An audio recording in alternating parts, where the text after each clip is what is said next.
Welcome to the channel, and welcome to this 2,000 point game of Warhammer the Old World. Today, it's Bretonians versus Tomb Kings.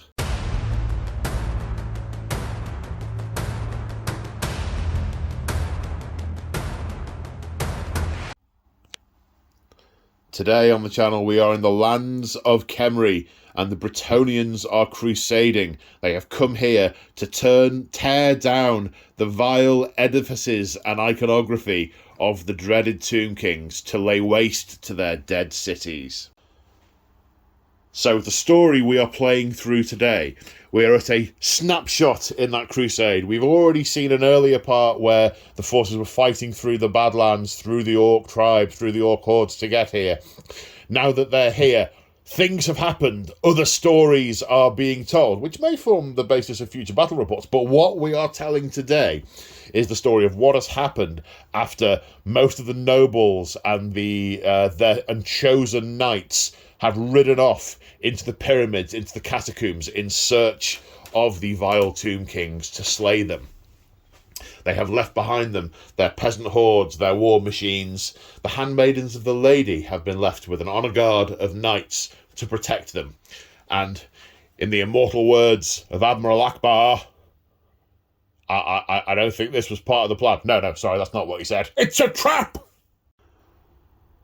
The success or fate of those knights is not known. However, surging from beneath the sands and out of other hidden catacombs becomes a host of the Tomb Kings, intent on riding down the Bretonian encampment and slaughtering them whilst their lords are away. So for this game today, we are playing open battle. So that's 12-inch deployment on each side of the table. Victory condition, 6 turns. We're playing fixed game length. The victory conditions are dead or fled, points for killing things or them running away. The king is dead, points for destroying the enemy general. And trophies of war, points for taking standards. And I'm joined on the channel today by Gambit and Murph. Say hi, Murph. Hi, Gambit and Murph. So close. But no, that was me. I mumbled it. I didn't prime you guys in advance. I know. I mean, that was a bit of a disaster, and I take full responsibility for it. But the camera's still rolling, so you know. Yes. So, Murph, we finally get to play on camera. Well, in fact, we finally get to play. Oh no, so we've played this before while we were learning the rules, haven't we? But we finally get to have a game. You've been a member of the community here in Nottingham for ages, and a long-time channel member. This scruffy loafer keeps turning up occasionally. I shaved my beard this morning. There you go. Well, something about beard crime. Yeah.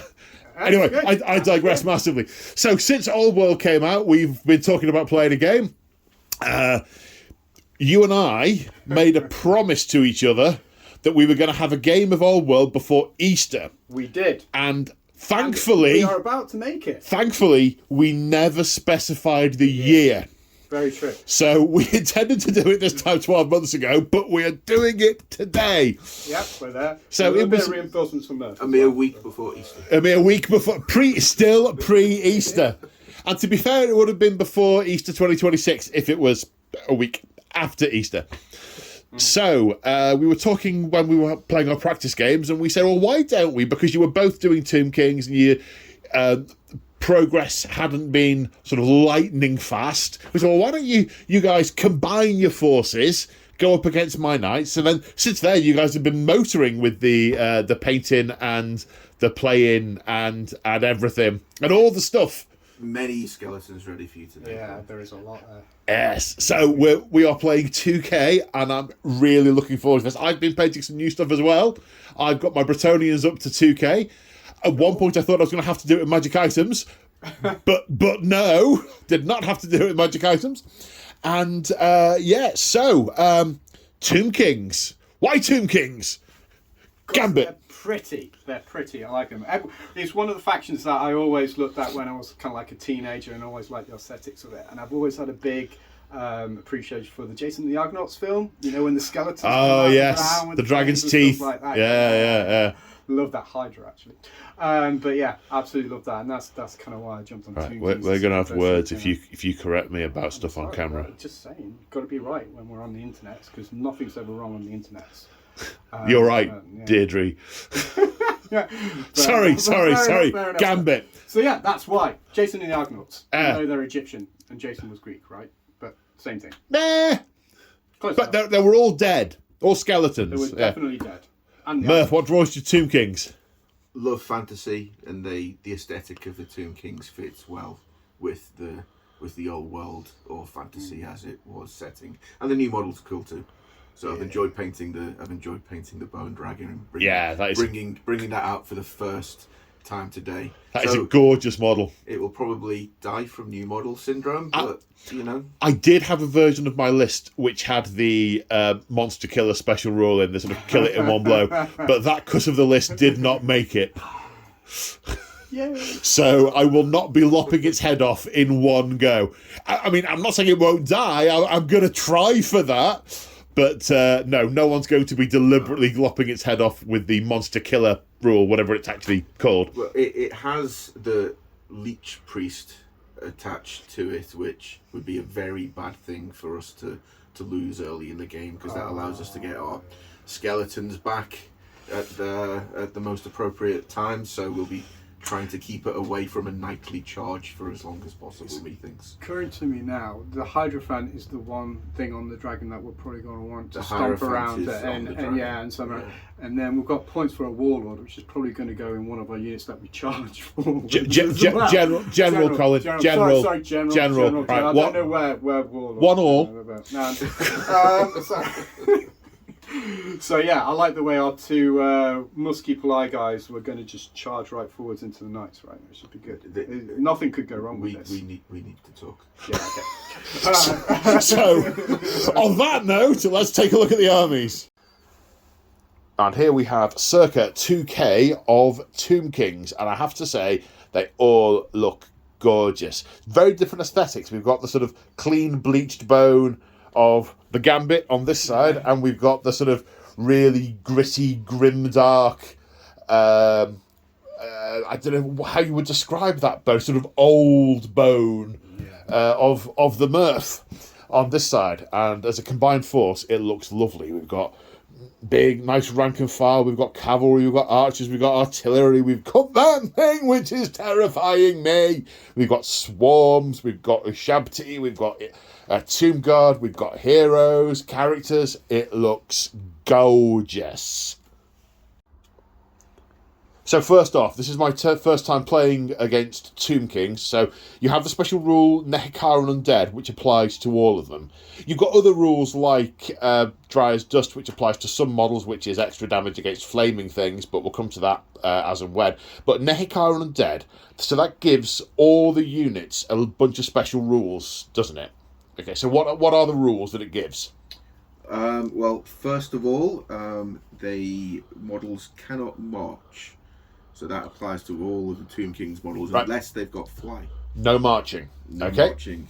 They also have fear. Okay, they cause fear. I have to take fear tests in combat. Yep. We are immune to psychology. So you are not affected by fear or terror or panic. Mm-hmm. We are unbreakable. So you will not run away. Correct. And we are unstable. So instead of running away, you start to fall to bits if you lose combat. Correct. Okay. Okay, so characters. Well, firstly, we've got the Hierophant. Now, that's your major wizard, isn't it? And now, as part of the Nehekar Undead rule, if the Hierophant dies, you start losing models across the board. Should that happen, we will talk about how that happens. He's your level 4 wizard. Level 4. And he's taken elementalism, hasn't he? That's right. Okay, we'll go through the spells as and when they are cast. Does he have any other magic items or anything like that? And he has the Warding Splint, which is heavy armour that gives him a 5+ ward save that only this unit can take. Unique to Lich Priest, you said, didn't you? Absolutely. Okay, so he's not your general, he's your wizard, but if he dies, the army starts to fall apart. But on the other hand, he's riding a dragon, so you want him in a fight, but not die him. So Ooh, dilemma. I sense a difference of opinion in approaches between you guys.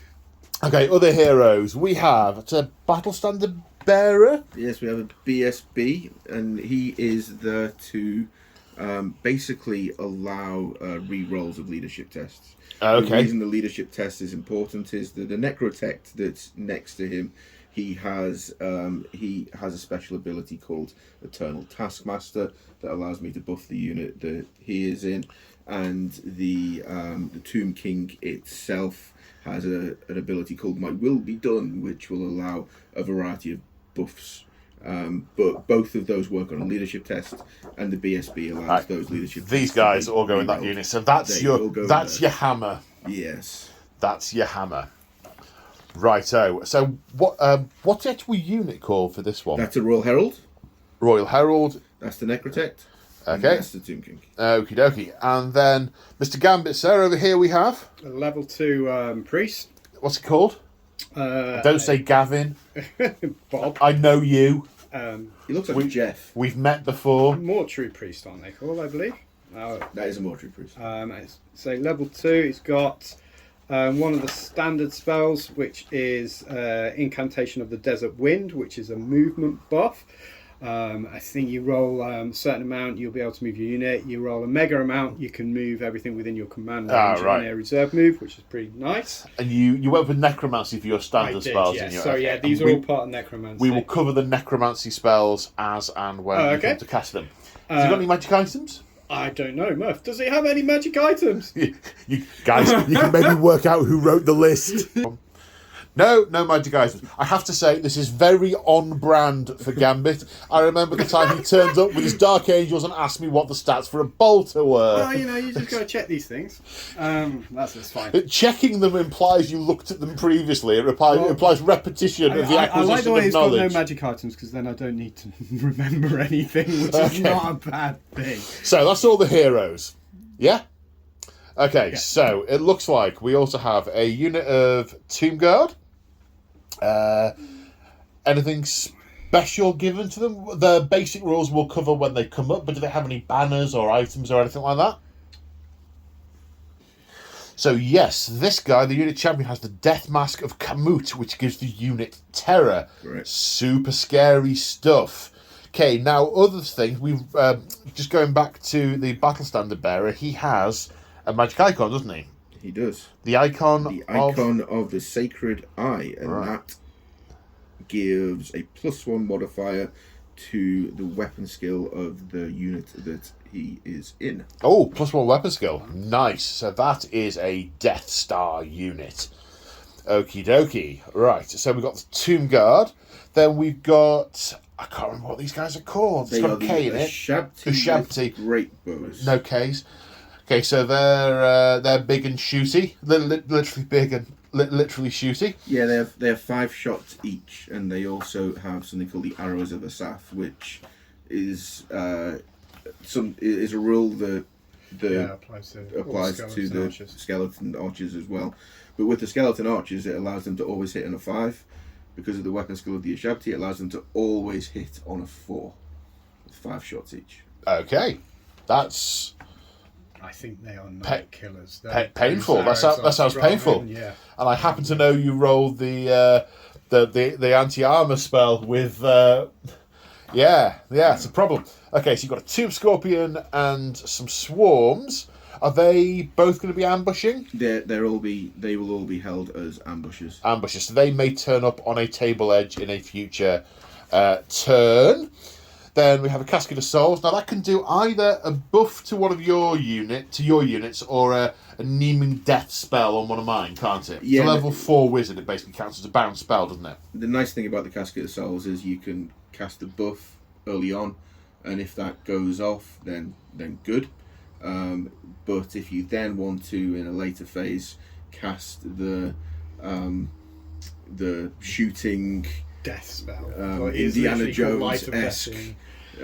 If you want to open the Ark of the Covenant, if you want to open the Ark of the Covenant, you can do so and cancel your previous buff. But if that goes off in a later phase, the buff. So you can cast the buff and then cast the assault thing, the attack thing, and then the buff just goes away. Absolutely. Okay.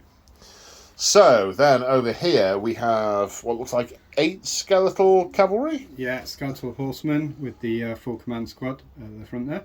Okay. Simple.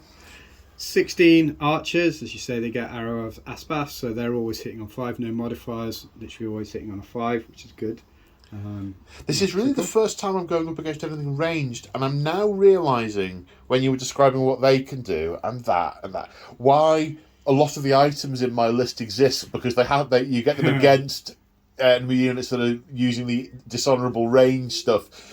I imagine today will be an object lesson in why I should include those in my army in future games. To allow you to get in, yeah. So it is what you see, really. 20 warriors, full command squad. 20 warriors, full command squad. With thrusting spears? Yeah, a light armour and shields, obviously. And then we've got the Screaming Skull catapult at the back, which was finished half an hour before I had to leave to get here, which is good. And they've got... most frustrating model you've ever built and ever painted? I wanted to get 2 of these. I am never getting another one. Never getting another one. Until maybe I play this game, and if it does well, then I'll probably get one. Well, yeah, quite. But yeah, and that's got foes of the enemy... Sorry, skulls of the enemy as well, which is cause you terror and panic attacks when they get thrown in. Yeah. Which is nice. There's also a lot of anti-psychology stuff in my list that I am now regretting not taking. No, very good. I looked over it and thought, no, I won't do that. That'll be fine. That'll be right. Yeah. Okay, speaking of which, let's take a look at the Bretonians. And here we have circa 2,000 points of Bretonians. So, Bretonians thing. What's their army special rules? Well, I get to pray to the lady before the game if I want to, and I am totally doing that. I give up first turn, but all my knights that have knightly vows gain a ward save of 6+ or 5+ against the attacks if they are strength 5 or higher.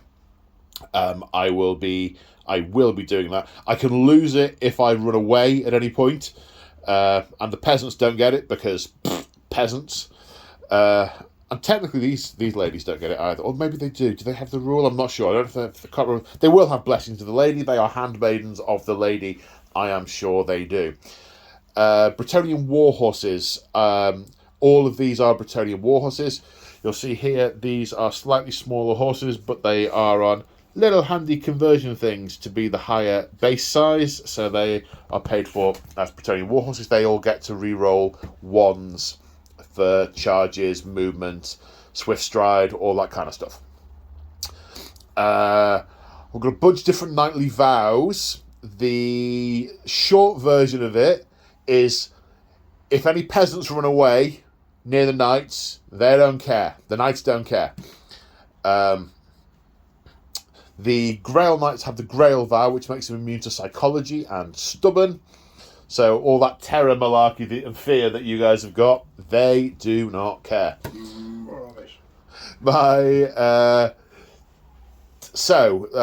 the army I have my general, who is a paladin.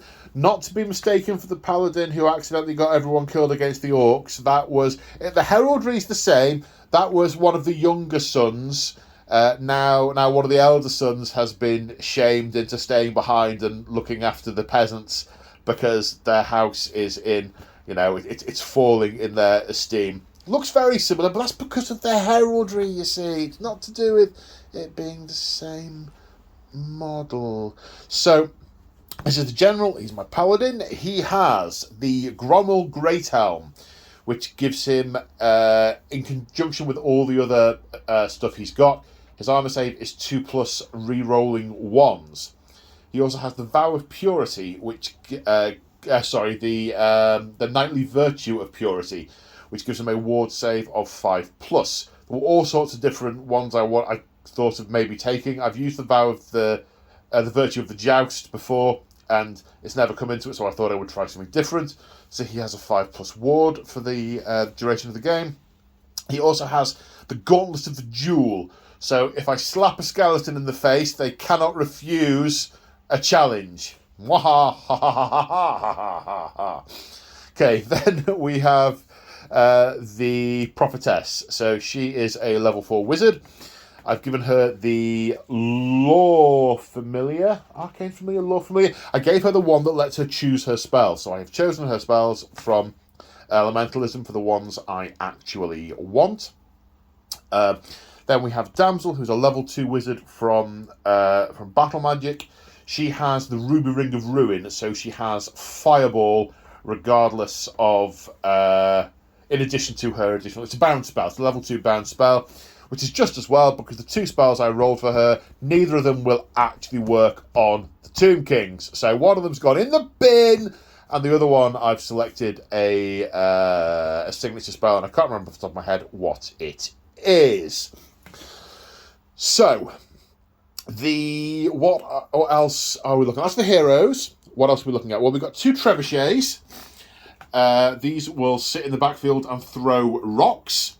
We have men-at-arms. These are the guards of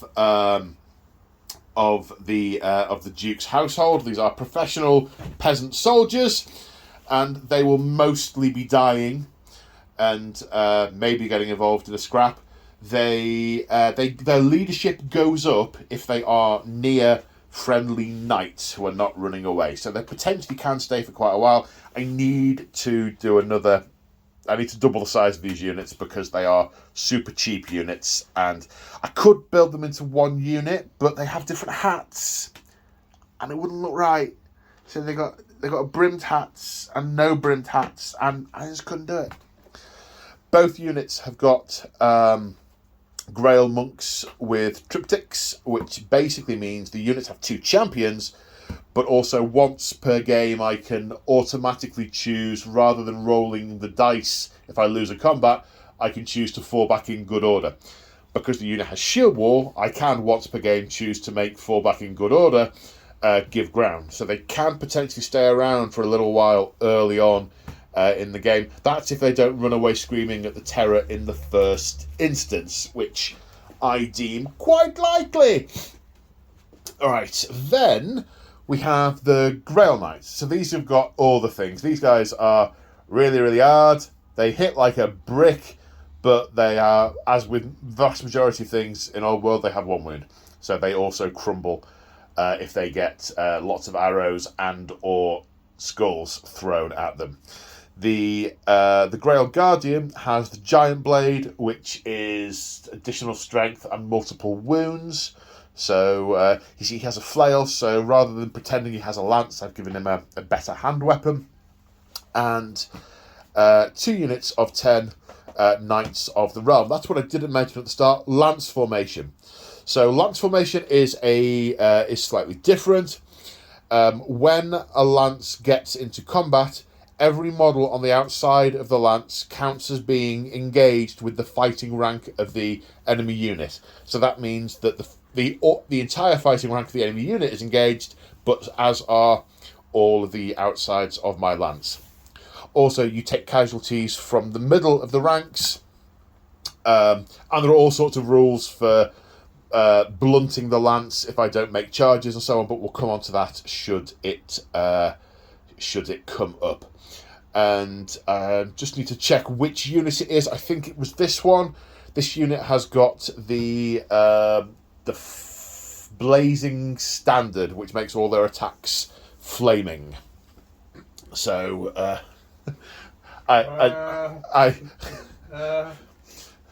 what was? Is there a problem, gentlemen? No. Did you bring a book?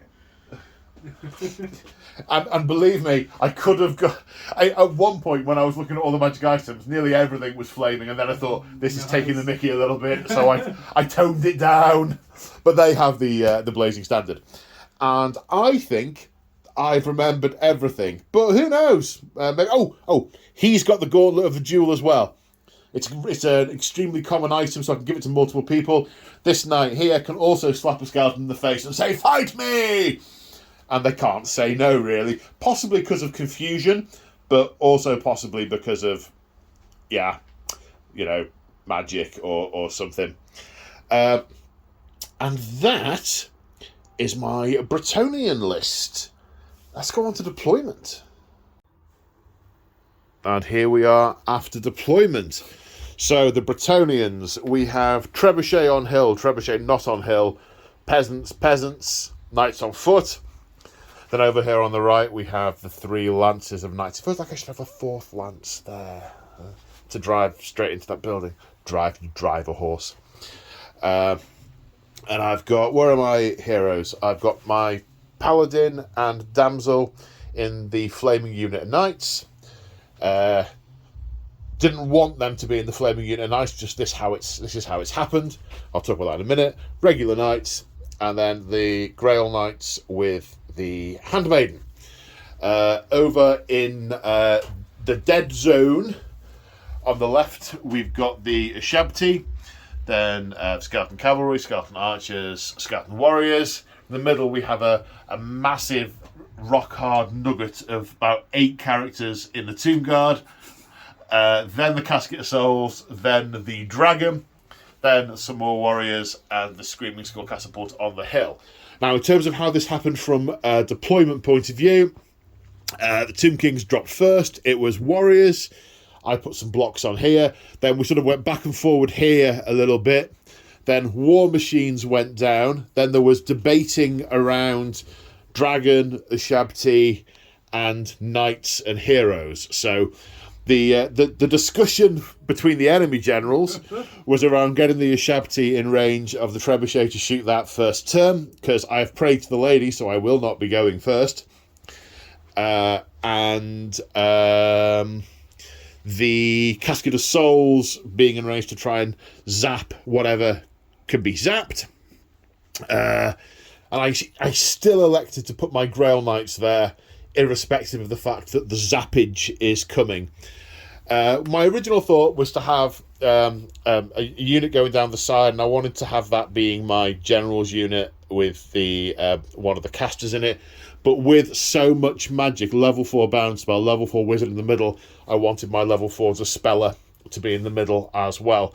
This is where I will rue not taking the anti-dispelling item on her, because I really did think about it from that point of view. Because I decided to stick it out and go put the Grail Knights in harm's way, I've put the Handmaiden, the Damsel, in this unit to give them magic resistance 2. So these 2 units are both magic resistance 2 with the level 4 spell resistance, with the level 4 dispel over here. So I'm hoping to weather some of the magic and just ride into them. These guys are going to try and pick something off from the side.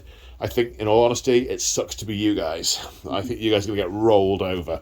But you never know, these knights might come round and slap someone on the face with a glove. Well, we'll find out. But they're peasants. We're not really bothered about what they do. But then again, the Duke has brought these with him to start to tear down some pyramids. So if we lose those, he might be a bit miffed if he's alive. I mean, he's obviously alive because he's like a named character. It's his kingdom. It's his dukedom. But anyway, so, gentlemen, rationale behind your deployment. What was the thinking? What is the plan? Well, we are going to get charged, and ideally in the first turn we can manoeuvre things that we are happier getting charged and avoid the things that we don't want to get charged, like our Dragon Boy over here, to keep the... You nearly patted it by reflex. It's spiky. To keep them away from the world of pain that a charge from your knightly boys will bring us. And unless we can take a large number of your thankfully single wound models out from shooting, we are going to be in a bad place. So that's it really. Manoeuvre things. We're happy to get charged in front of your charges and take as much out with shooting as possible. You're going to feed me the chaff and shoot me to bits and then hit me with the hard stuff. We want to feed you the skeletons and shoot you in the meantime, and hopefully if something's still standing by the time you charged us, then hit you with the Tomb Guard and the Bone Dragon Ball. We don't want to tell you that because you might manoeuvre against it, but apart from that, yeah. I think that's I think one could make a reasonable inference of that fact from just looking at the table. Yeah. But it's always good to know what you're thinking. Well, probably not with me, but just be my thought. He's definitely the brains of the operation. To be fair, I am thinking about Punch. And on that happy note, Tomb Kings, turn 1. So we're in the command subphase, and the The Tomb King has used My Will Be Done on his Tomb Guard unit to gain an extra 3 leadership. And then the chap next to him, whose name is Necrotect, has used the Eternal Taskmaster rule to give them hatred and +1 attack each. So this unit is already mega buffed, and we have not even got onto spells yet. And of course, when I said leadership, I meant movement. Right, we're on to the Conjuration step. So, the Casket of Souls does its enchantment now, doesn't it? Yes. So that will be the Light of the Light of Protection. Yeah. It has a casting value of 8+. And it's a bound spell +4, isn't it? +2. +2. Okay, so 8+. So that's 7, 8, 9.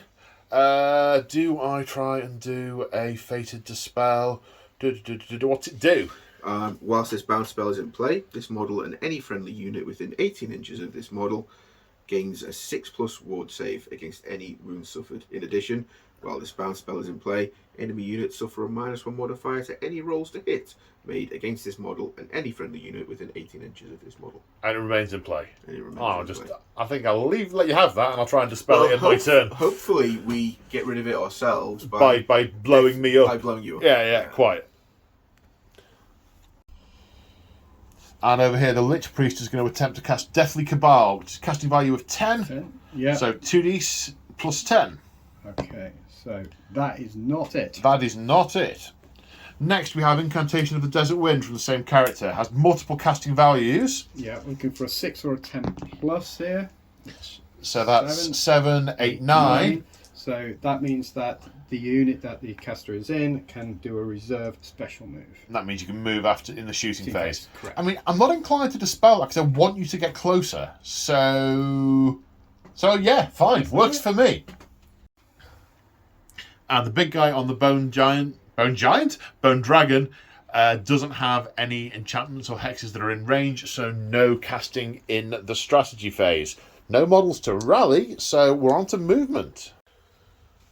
So we are mid-movement phase, and the Tomb Kings are trying to redeploy as much as they can to this side of the battlefield to get in the way of the knights.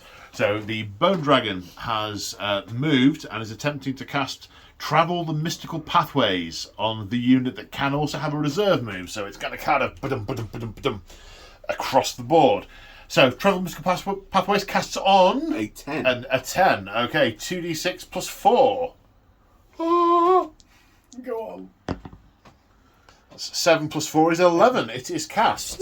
I'm going to try and Fated Dispel that. I need a 12. It's not a 12. That's my one Fated Dispel for the turn. Nice. Okay, it moves. So at the end of the movement phase, the Skeletal Cavalry have moved forwards. The Shabti have moved forwards. They have the range they need. However, they're planning ahead for future turns to be able to hit more this way because they are 30-inch range. The Skeletons move forward slightly also, but these have a fixed roll to hit values, so they are not going to be hampered by the range or the moving. After the Conveyance spell, the Skeletal Warriors ended up here. The Graveguard the Tomb Guard have moved forward, not their full amount, taking care to stay out of maximum charge range of the Knights, and this unit of Skeletal Warriors pivoting for position to try and interdict any potential charge from this lance of Knights. Now we go on to shooting, and there is shooting. Okay, so we're kicking off the shooting phase with the Shabti firing at the Trebuchet. So we've been quoting 5 shots each. So 2 mistakes. Firstly, it's 3, not 5. And secondly, that's their melee attack, not their weapon attack. So they have 1 shot each with their great bows that auto hit on 4s, was it? Auto hit on 4. So 3 shots into the Trebuchet, hitting on 4s. Ugh. That is what we call a massive anticlimax. So, well, they're strength 6. The Trebuchet is toughness 7, so they needed 5s to wound. 2 wounds each, 3 on the Trebuchet. 2 wounds would take down the Trebuchet, but Maybe it's all the sand thrown up from the conveyance over there has affected their preternatural aim somewhat. Now the skeletal archers firing. 8 of them are in range of this unit of whatever they are. So 8 dice hitting on 5s. Because the arrow, that's pass, so range doesn't that's matter. 1, 2, 3. Strength 3, toughness 3, wounding on 4s. Okay, come on, 4s. No! Thunk, thunk, thunk. Ow! Well, not really. Now the Screaming Skull Catapult is lobbing a Bretonian skull onto this unit. Not quite sure where they got a Bretonian skull from, but they found one and were not happy. Yeah. So rolling the scatter. Come on. Scatters 8 inches that away. Okay, so the template ends up here. So we have 2 things to roll for. One is the 2 partial hits on the Grail Knights that are hit on 4 pluses. Okay. So that's 1 Grail Knight hit. Strength 4, toughness 4. Come on. No, not wounded. Jeez, guys, you are really losing it on the rolls to wound today. Okay, we now need to roll the range for the skulls of the foe because this drops my leadership because you've thrown a Bretonian skull at me. That 2d6 inches from that point, just 10 inches. So any unit within 10 inches of this point, we'll measure that in a sec, will be -1 leadership for the rest of the turn. That's this unit and maybe this unit. So it doesn't catch this unit, and Murph just said, "What are the dice?" Then you, Paul. The new. We talked about the new model curse, but new dice curse. But they look sweet. They look fantastic. They're not quite so effective, but they're fantastic. Okay, more shooting. Okay, so we're going to be casting the Casket of Souls. So you need a total of casting value of 7, isn't Casting it? value of 7. Power level of 3. We got that wrong earlier. Okay, so 2. So it's a power level of 3. And you're casting it at these knights. Now they have magic resistance 2 because of the prophetess in the unit. So 2d6 plus 3 minus 2. So that's 6 plus 3 is 9 minus 2 is 7.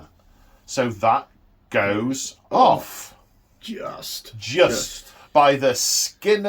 You don't really have skin, you guys, anymore, do you? Some of them do. It's just hanging off a bit. It's just dried and old. So it goes off. Right. So I have to take a leadership test, I believe. And because of the big brain tactics we've been pulling here, you've just lost some leadership. I have just lost some leadership. Because of the catapult. Yes, indeed, and that was entirely intentional.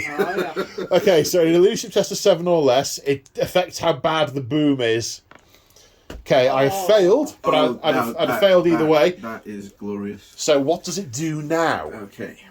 So it's D6 plus 3 hits. Yes. Strength 6. Yes. Yeah, so roll me a D6. 2. So 5 strength 6 hits. My toughness is 3, so 5 hits wounding on 2s. So that's 4 wounds. Now, no armour saves allowed. No armour, no regeneration. No regeneration. Okay, but I am going to get my ward save because I prayed to the lady, and because that's strength 6, these are 5s. So 5 plus ward saves. I make 1, I lose 3 knights. And that is exactly 25%, so I need to take a panic test, and my leadership is down 1. That's unfortunate. Okay, so I'm relying on the lady for snake eyes because I'm going to run away. If I run 2 inches, I'm still on the board.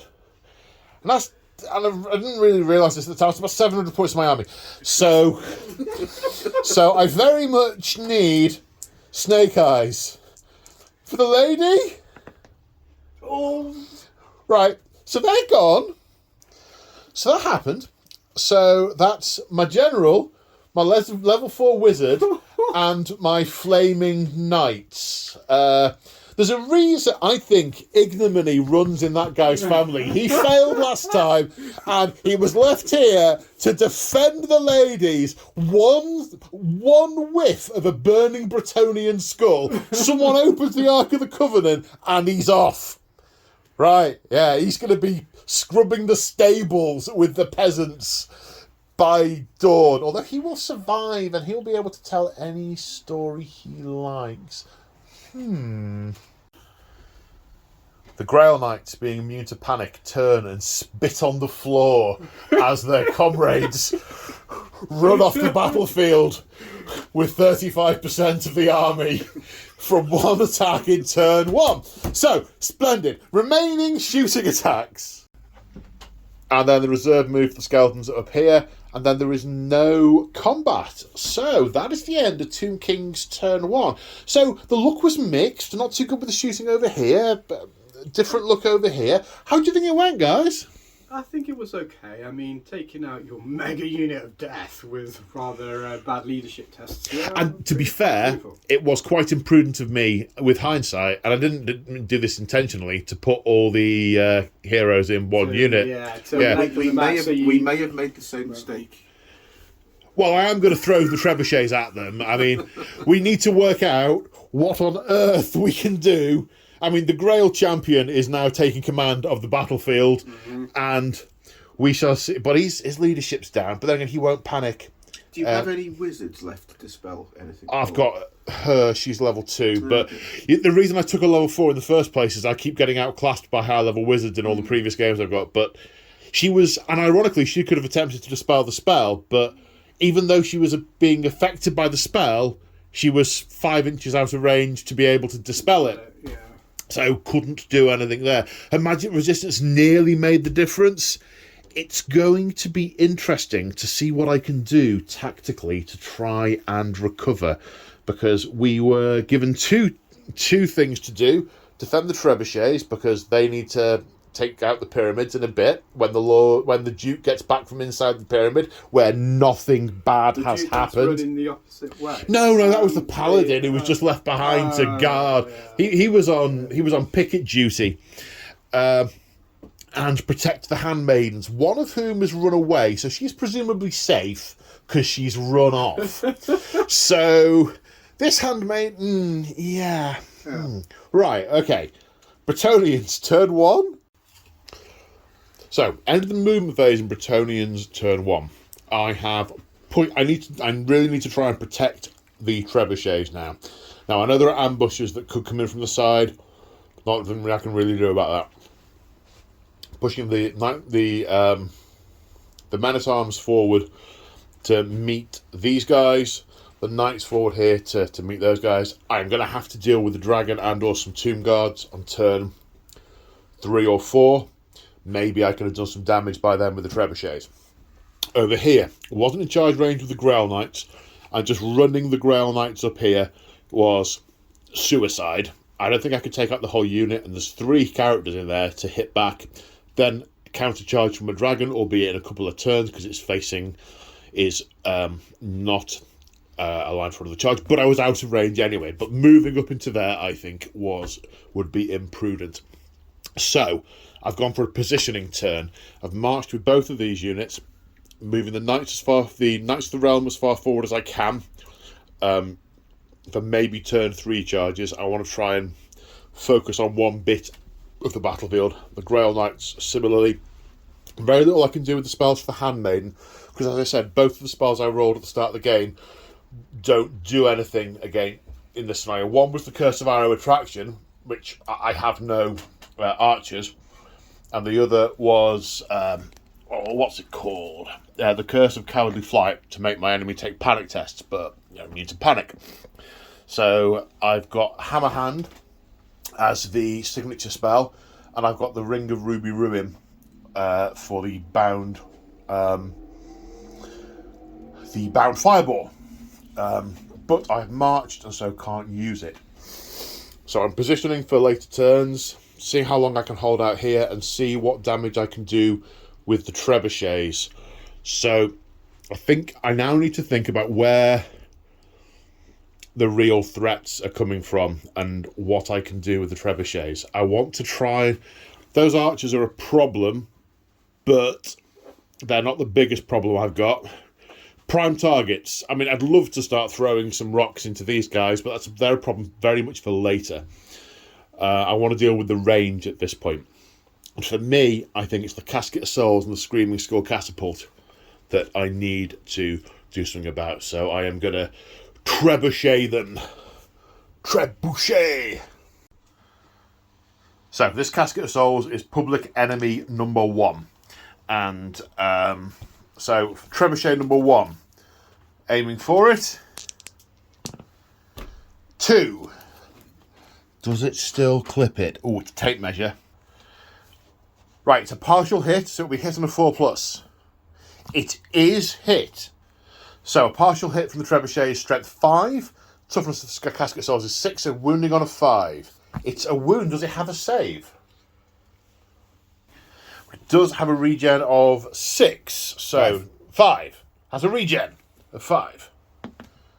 It regenerates the wound. Okay, second trebuchet. Looking for a hit. That's not a hit. Rock throws up the sand over here. And that's the end of my turn. There's no combat. There's no other shooting. No reserve moves? No, don't be silly. No reserve moves. And so Tomb King's turn 2. So we are in the command step of the Tomb King stage. Now the Tomb King? The Tomb King, hey, needs to make a leadership test for My Will Be Done, which is 10. It needs to get 10 or less, which they do. So you put My Will Be Done on this unit. You're going for the additional movement, aren't you? Additional movement, of D3. Of 2. 2 additional movement. Yes. Now the whip guy...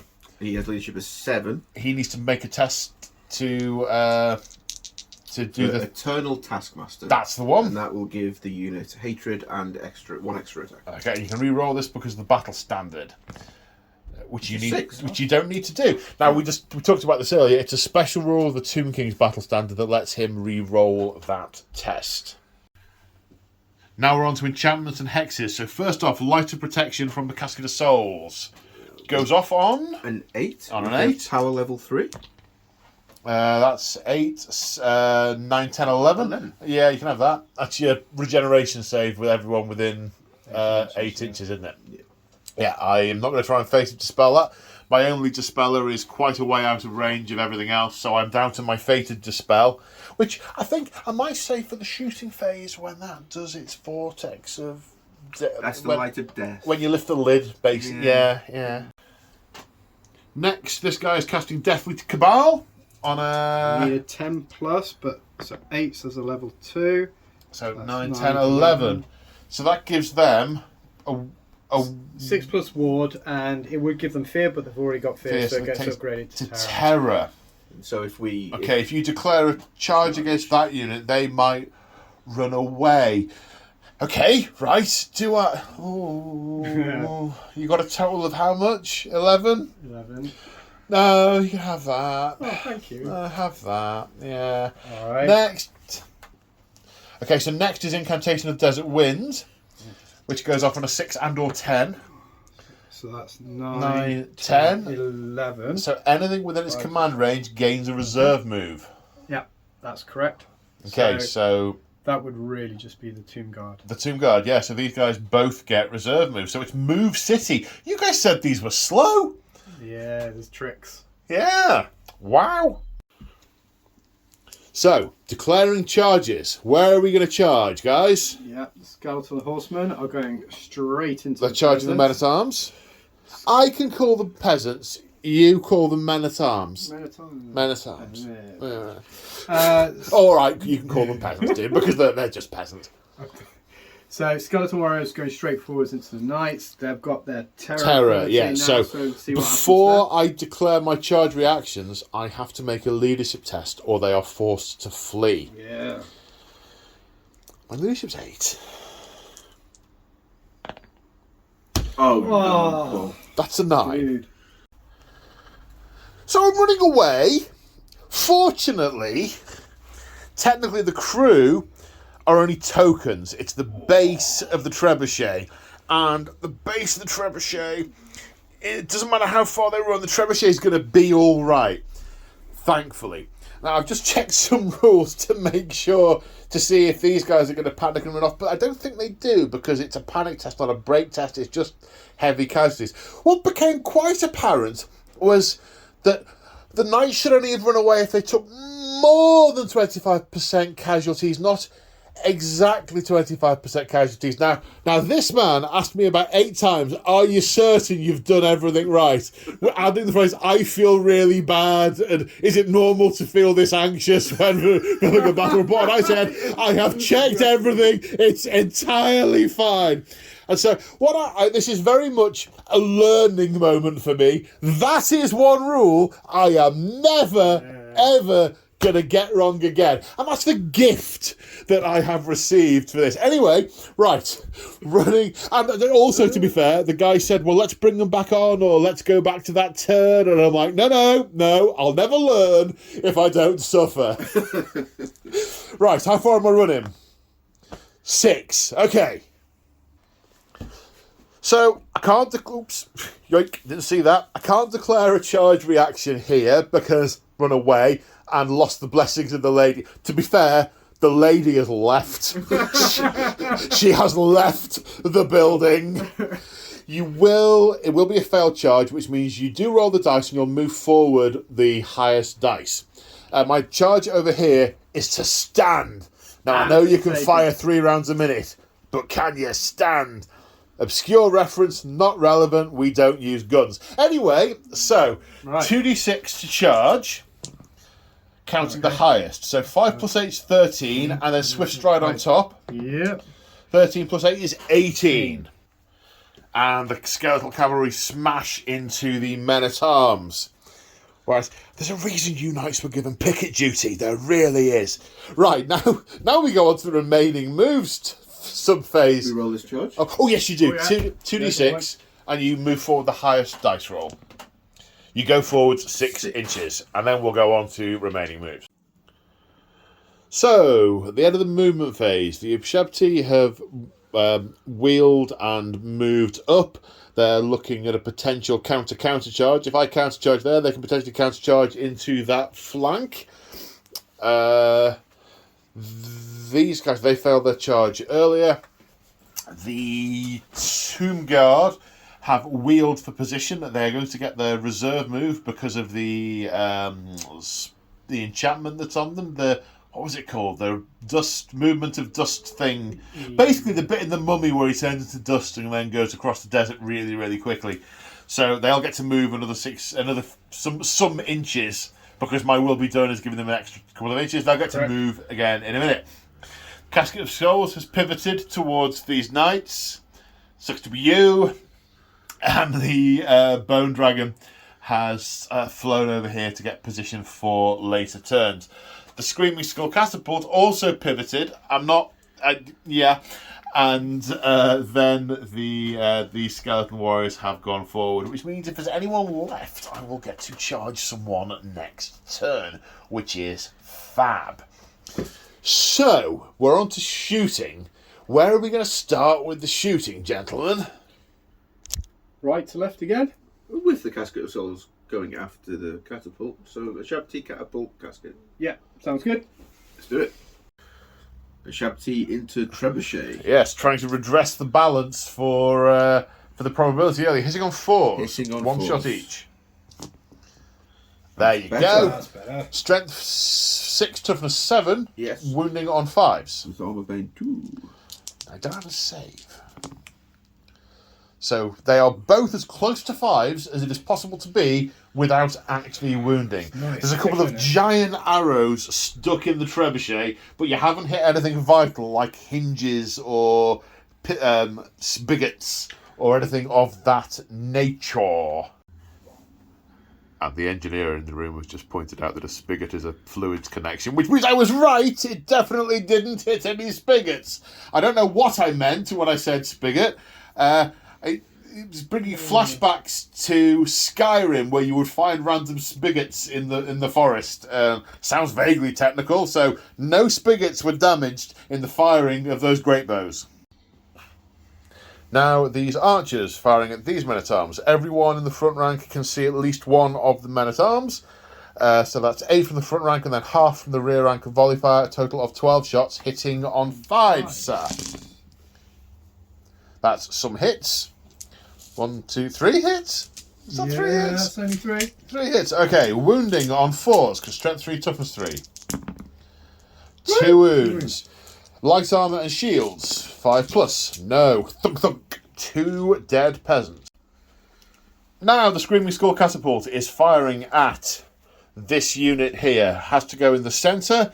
Artillery dice. I mean, I want to see a misfire. That's a misfire! That's a misfire! That's not good. Roll a d6. You want high. I, on the other hand, want low. So, that is a malfunction. It does count as a stone thrower. Short version, can't shoot this turn, can't shoot next turn. The crew lose a wound. So that was well worth staying up to midnight painting, wasn't it? That's not what you said a minute ago, but we can't broadcast what you said a minute ago. Yeah, how many wounds do the crew have? Loads. I imagine... 4. I think it's 4. Let me just double check though. 3. So take one of your crewmen off, because they are effectively the wound markers. And that, ladies and gentlemen at home, is the first damage that has been done to the 2 kings in 2 turns, and it was self-inflicted. Now the light of death is going to come streaming out of this casket of souls and attack these knights. Okay, 2d6. What was it? It was 7 casting value, goes wasn't off it? on a 7. Goes off on a 7. That's a 4. I am going to attempt a Fated Dispel. It's power level 3, so that's 7 that you cast. I need to beat 7 with a Fated Dispel. That is a 6. So, leadership test for my guys. Need an 8. That's a 9. Dude. Okay, so it's D6. D6 plus 3 hits. We know how this goes. 4 hits. May you pass me some dice, please, Gandalf? Strength 6, toughness 3, so wounding on 2s. Okay. Because it's strength 6, this is one of the few units on the board that still has the blessing of the lady, because that hasn't run away or run away. So 5's ward save. Okay, the lady saves 2 of them. And that is less than 25%. But even if it was exactly 25%, they wouldn't need to run away. This is something I learned today, yes. So before we fight over here, the skeletons cause fear. Now, light cavalry have a unit strength of 2, so that's got a unit strength of 16, because it's 8 times 2, 16. I've got my maths wrong. This is brilliant news. Sorry, for me. Because I have 18, which means I don't have to test them. I thought I got that the wrong way around. I don't have to test for fear, because my unit strength is higher than yours. Okay. So, I'm not afraid of you. Yes. What I am going to do is fight with my shields. So I get to fight in 2 ranks with my halbards, because I have special rule for the halbards. I can either fight with one-handed with a shield, and I get to fight in ranks, but I don't get the strength and AP bonus, or I have to fight in 2 hands, which I don't get my shield, but I'm set for AP -1. But I have to stay that way for the whole fight. So your initiative, you get +3 for having charged. So even if your initiative is 1, which it might actually be, I don't know, you'd still be going first. Initiative actually a lofty 2. It's a massive 2, is it? Yeah. Wow, okay. So, 2 attacks for the champion, 1 for each of the 3 guys. So that's 5 attacks, hitting on 4s, because weapon skill 2 both sides. Right. That's 3 hits. Your cavalry spears give you +1 strength, so that's strength 4, toughness 3, wounding on 3s. That's 3 wounds, and the cavalry spears are AP1 on the charge. I've got shield and light armour, so saving on 6s. No, that is 3 die. Okay, so I lost 3. I have 2 champions in the unit with 2 attacks each, and I'm fighting in 2 ranks, and the entire frontage is engaged because they are corner to corner with the models in front of them. So all of the other models get the either 1 attack for being in the front or in the oops. Basically, it would be an extra 10 attacks, but it's an extra 7 because 3 of them died. So this many attacks. Hitting on 4s. What? Is the lady with the peasants. Strength 3, toughness 3, wounding on 4s. That's cocked. 3 wounds, 3 saves to 6+. Because you have shields, but no light armour. Oh. No. Do you have a regen? Yeah, Yes. on 6. Okay, no. So 3 horsemen died. Okay, so combat resolution. We both killed 3. We are both closed order, taking us to 4. Both have a banner, taking us to 5. I have an extra rank, making me 6. So you lose by 1, which means one guy, you're unstable. One guy dies, then you give ground, fall back 2 inches. Sorry, give ground 2 inches, and I follow up 2 inches. Okay. So the combat continues here. And there were no other combats. You did, of course, make your reserve move there at the end of the shooting phase. And that's the end of Tomb King's turn 2. Yes. And let's see what the Bretonians can do in their turn 2. Maybe I can... Well, who knows? We'll see. I need to have a think. So, nothing to do start of turn. Nothing to do in the command phase. I don't get to use my general to try and rally some dudes because the generals run away. And all the spellcaster who had enchantments and hexes has gone with them. So we're straight on to rally fleeing troops. 8 or less. What are the odds, guys? Hey! Reform! So their cowardice means the lady has now left them. However, they're going to be able to get back into the fight. Come on! Sorry, that's really rather too enthusiastic. Right, I need to do moves now. Need to see if I've got any charges I can do here. Yeah. Okay, so charges. I really want to try and hit these, but I'm not in line of sight or front arc. I'm certainly not in line of sight and front arc for either of my 2 units, so they're going to have to be a problem for later. The Screaming Skull catapult is 16 inches away, which makes it a long bomb charge for that lance. The unit of Grail Knights are going to go into the Skeletal Warriors, and the hope is to ride through them to be out of the front arc charge range of stuff for next turn. But I doubt I'm going to kill 20 of those. Maybe I might kill 11 and they kill. I don't know. There's really no telling how that is going to go. Okay, so on the charge reactions, hold and hold, because the catapult can't shoot and the Skeletal Warriors want to receive the charge. So, the charge for the Knights with Swift Stride. Re-rolling 1s because the Bretonian Warhorses. 2 or 1, that makes it out, I am sure. 5 for the Swift Stride, so 8 and 5 is 13. Plus the 2 is 15. So, short by an inch. Short by an inch. So, now the Grail Knights, again using Swift Stride. So, poof, they are keen. And then Swift Stride means they get 8, 14, they get a 19-inch charge. They are in. So, having completed the charge, the Handmaiden has retreated to the rear ranks using the Shield of the Lady rule. From there, she may still cast her assailant spells, but she may not be directly targeted. So, initiative 8 first. We're going to do it one weapon at a time. First of all, we'll do the Giant Blade from the Grail Guardian. So, he is weapon skill 6, so he's going to hit you on 3s. I mean, really? Wow. 1 hit. Strength 5, toughness 3, wounding on a 2. No AP. It's armor bane, but I didn't roll a 6. So light armor and shield. Light armor and shield. Did you get light armor for them as well?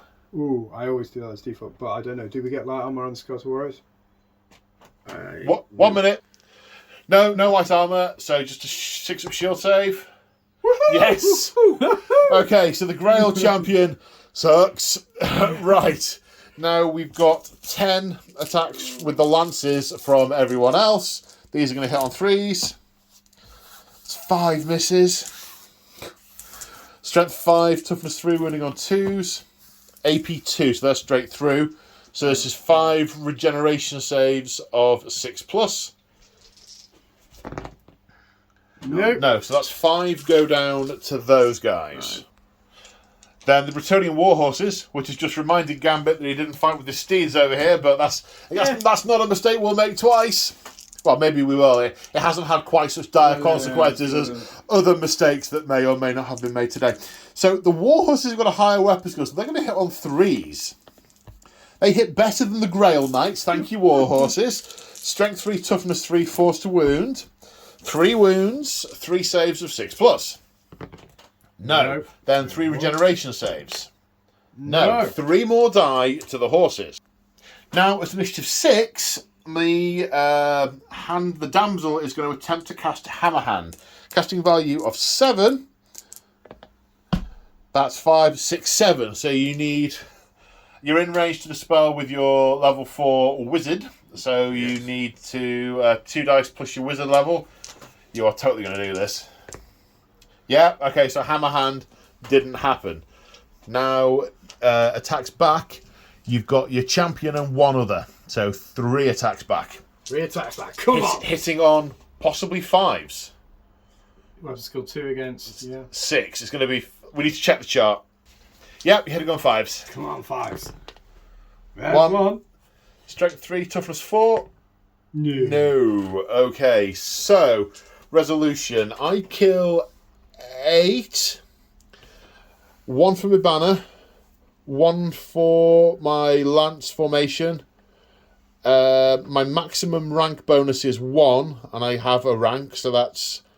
I get 3. So 8, I get a total of 11. You've got a rank and a banner. 9?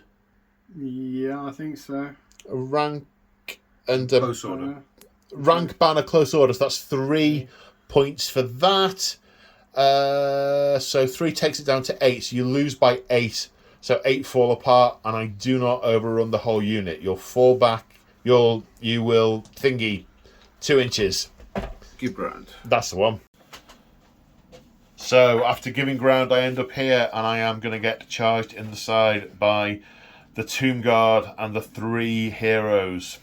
I needed to ride through them and to be out of charge range. This is going to be ugly as we go on to Tomb Kings, turn 3. So we're now in the command step, and arise! Except they're not in 12 inches range by about 1 millimetre. If you'd pulled from the other side, they'd be in range. But as it stands, not so much. So that's the lesson that has been learned by the Tomb Kings today. Which I have to say I'm finding mightily amusing. Sorry. So still in the command phase, we're using From Beneath the Sands, which is a special rule that lets the Tomb Kings bring stuff that is in reserve in from beneath the sands. Got to pass a leadership test. The leadership's 10, was it? I think leadership is 9 on 9. Okay, leadership test. You're going to try and bring the tomb swarms in. That is a pass. The tomb swarms must come within 12 inches of him, but not within 6 of me. So the tomb swarms coming in here in skirmish formation to try and protect the Casket of Souls and the flank of the dragon from an overrun over here, if those guys are still drawing breath. Now, the smaller wizard, who's got a name and I can't remember Mortuary Priest. The Mortuary Priest also can do the same trick. So leadership test to try and bring in the Scorpion. It's a 7 for this guy. No, which is not that. Cannot bring the Scorpion in this turn. Now we're on to enchantments and hexes. First off, a hex. The Plague of Rust onto the Mounted Knights on foot is... gives it a -2 modifier to armour. It's -2 modifier to armour. Sorry, for a moment then I couldn't remember who was casting it, and my brain went to sleep. Okay, so casting value 9? Goes okay. off on a 9. Goes off on a 9. So that's 6, so 10. 6, 10. Okay, so... My damsel Oh, plus 1 for from the casket. plus Souls. 1 We've from the not been casket doing of this. souls. You've got So- plus 1 for the Okay, casket so of souls. that gives a plus. Okay. Plus 1 for the casket I of get souls. it. So being near a casket of souls gives you plus 1 to cast. So let's get a total of 11. My damsel is now within her dispel range, so she will attempt to dispel it. That's a 9. That's an 8 plus 2, 10. So no, does not dispel it. So they are plagued. Their armor basically drops off. Yes. Didn't catch it on camera, I don't think, but they moved after their rally last time. It's in the FAQ explicitly that they can move after they have rallied. They moved forward. Okay, now we've got Deathly Cabal, which is the terror, and I've just realised this can happen again. Yeah. So casting on 10. Oh, So no, 4 God. plus 2, that is less than 10. Hooray! And then Incantation of the Desert Wind again, not because this unit needs the move, but on a 10 plus, the Bone Dragon can have the extra move. Yeah, that'd be nice. Wicked. That's Mega cast. is that good or bad?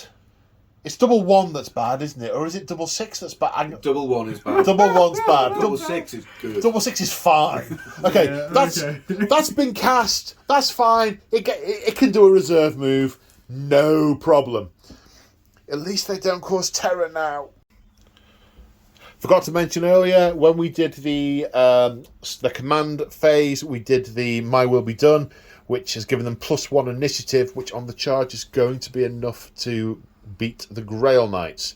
Then the Necrotect failed the reroll for his ability, so they do not have hatred And plus 1 attack. and plus 1 attack. So interesting. So we're at the declare charges step. There was some discussion about whether to try and get the Ushabti into here because they are quite tasty in a fight. However, and we'll talk about this more in a minute, because the distance wheeled to line up also adds to your charge range, it would make quite a long charge to get here. So I think what the guys are planning on doing here is putting enough shooting into this unit to try and make them run.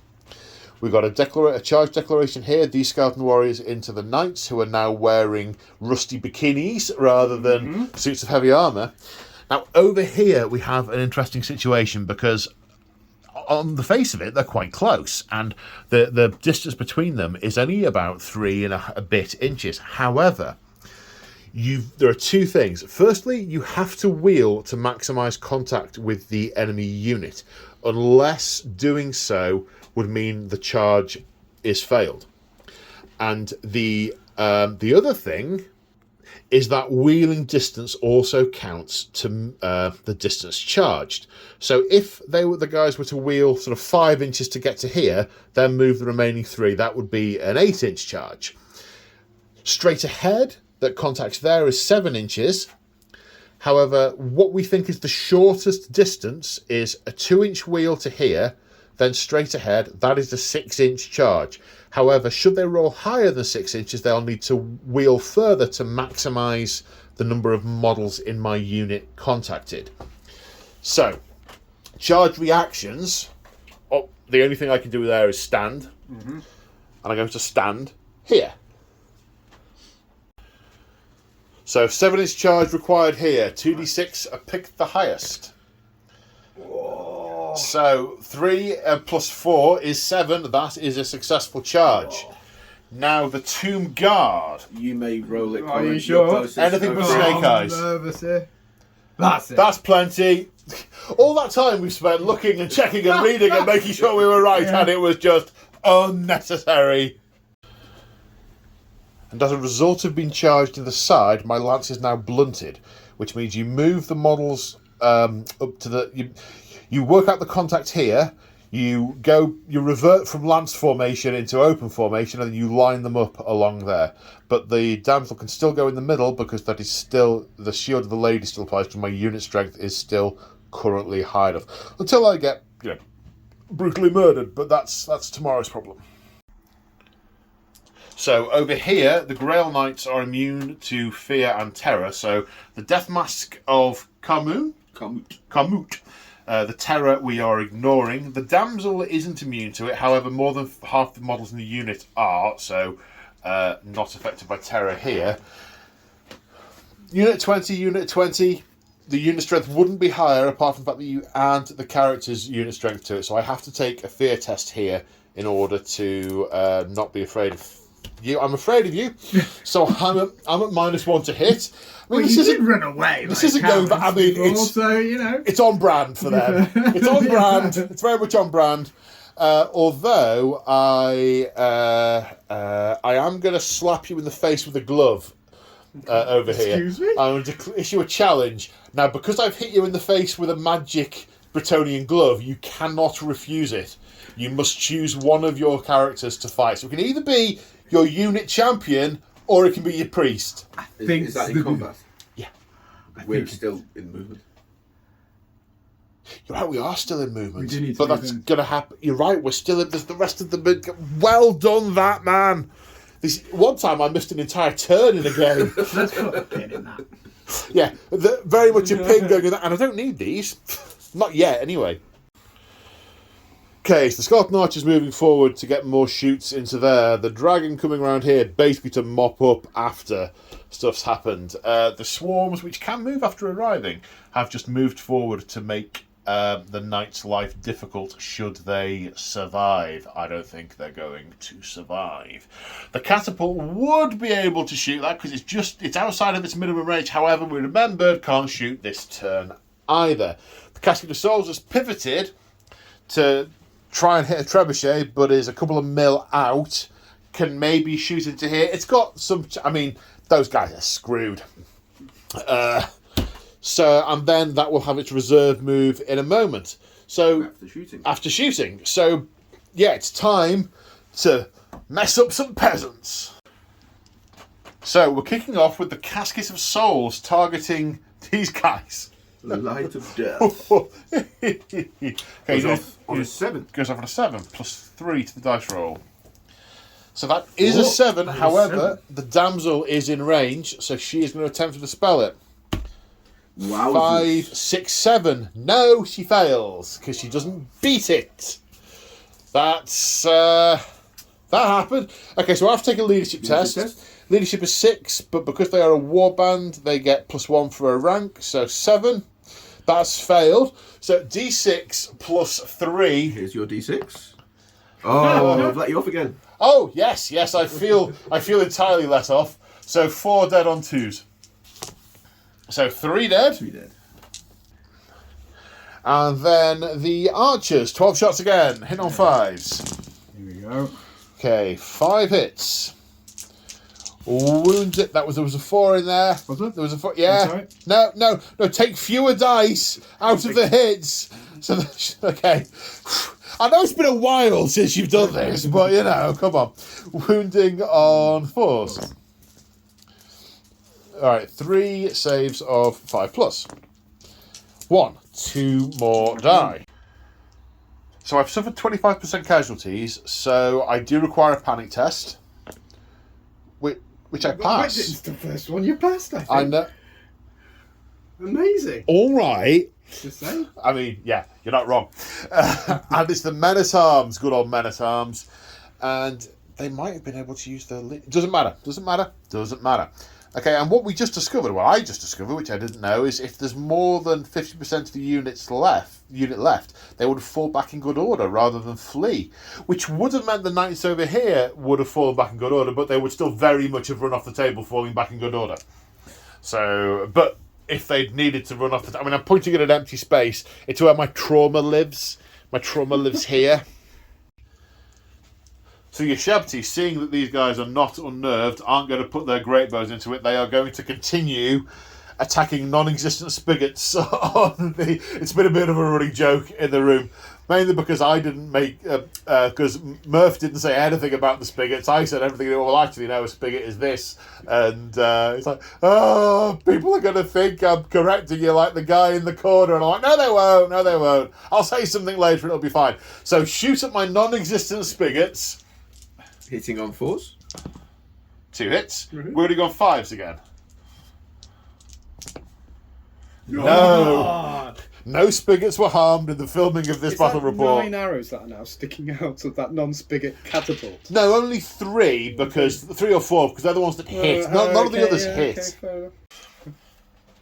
and the dragon getting position for next turn, trying to work out where the knights will be and getting into the arcs for stuff, because they'll either be there or they'll be somewhere else. That's incredibly profound, and same will be true of those knights as well. Okay, so which combat are we going to start with, gents? That's the hardest question I've asked them all day. Right to left. We're starting over here. Okay, I'm not afraid of you. Should be. Because there's more of me than there are of you. Yeah. And I'm going first because you didn't charge this time. So 14 attacks. Because being alive, I'm initiative 3. Hit on 4s. That's not very many 4s. 5 hits out of 14. Dice, you suck. Wounding on 4s. Oh. No. Okay, well, I guess when you haven't got the organs to aim for, it's hard to wound.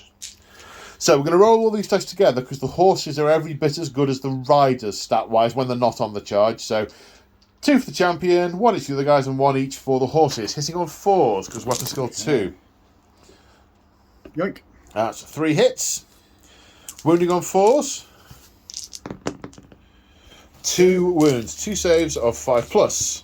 Pass 1, fail 1. So this is going to be a draw. So I lose 1, take 1 casualty. You are close formation and a banner, and you killed 1. Is 3. I have a banner and close formation and a rank. Draw. Draw. Well, I'll take It doesn't that. feel like a draw when one of my guys died. I guess that's because when you stick a spear between my ribs, it finds some purchase. I have a strange sense of deja vu. Firstly, well, you get to issue challenges first if you want. Nah. Right, so I'm going to slap you in the face with a glove and issue a challenge. You have to accept it with either your champion or your wizard. Gotta be the champion. Okay, first thing I'm going to do is take a fear test, because your unit strength, with his wounds of 2, made your unit strength 22 versus mine of 20. I pass. I am not afraid of you. Okay, so you guys are initiative 2 plus 3 for the charge. I don't know what your wizard is, because he gets to fight and all. Okay, so these are all the same initiative, so 5. Wizard has 1 attack, weapon skill 3, so you're going to hit on 4s. Awesome. Misses. Ah. Then the champion and 3 other guys, weapon skill 2, are also going to hit on 4s. Can the champion, if he's in the challenge? Sorry, no, don't do the champion. Yeah. So how many's left then? So three guys, I assume 1 attack each. But then there's also the second rank. That you've charged. You can't get fight and ranks if you've Oh, charged. do you not? No. Okay. Oh, that's rubbish. Okay. No, this unit is designed to be charged. Okay.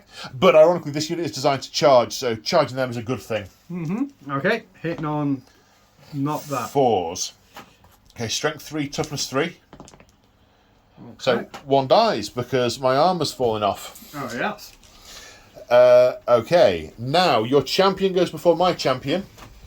Okay. So his 2 attacks, he will hit on 4s. No, he misses. Right, now my champion will hit yours on 3s. 1 hit. Strength 5, toughness 3, 2s to wound. Gets him. Okay. So remind me, Murph, do I have armor? You do not have one. No. So You got- shield. no, the shield. You've got an armor save of Oh, 6 they've got great plus because you've got a shield. I'm -2 for my great weapon, so that or -1 for the great weapon. Either way, it's gone through it. You just need your regeneration save, Oh, which you don't make. So you lose the champion in that unit. No, it's got to be the champion comes out. Now I have 3 more attacks into the unit at large, hitting on 3s. Oh, come on! Wounding on a 2. Here comes a 1. 5. Right, regen on a 6. Nope. No, okay, so that kills another one, and that could be important because that breaks that rank. So, I've killed 2. Well, your champion's a casualty, so Yeah. I killed 2 for the champion, 1 for close order, 2 for the banner, so I'm at 4. 1 rank, 2 ranks. I think it's maximum of 2 ranks for infantry, heavy infantry. So I got a total of 6. You killed 1 guy. You've got a standard.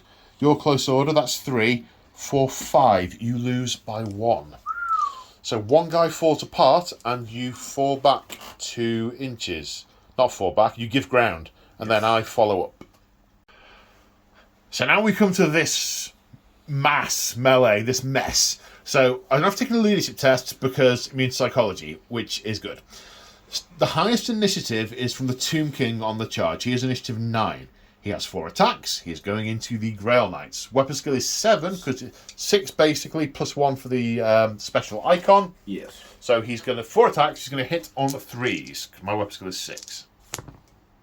He hits 3 times. His strength with the flail is up to 7 on the charge, so he's going to wound on 2s. 3 wounds. His AP is -2, so my saves goes back down to 5s. I fail 2. With the blessing to the lady means that because this is strength 5 or higher, I get a 5 plus ward on these. I fail them both. That kills 2 knights.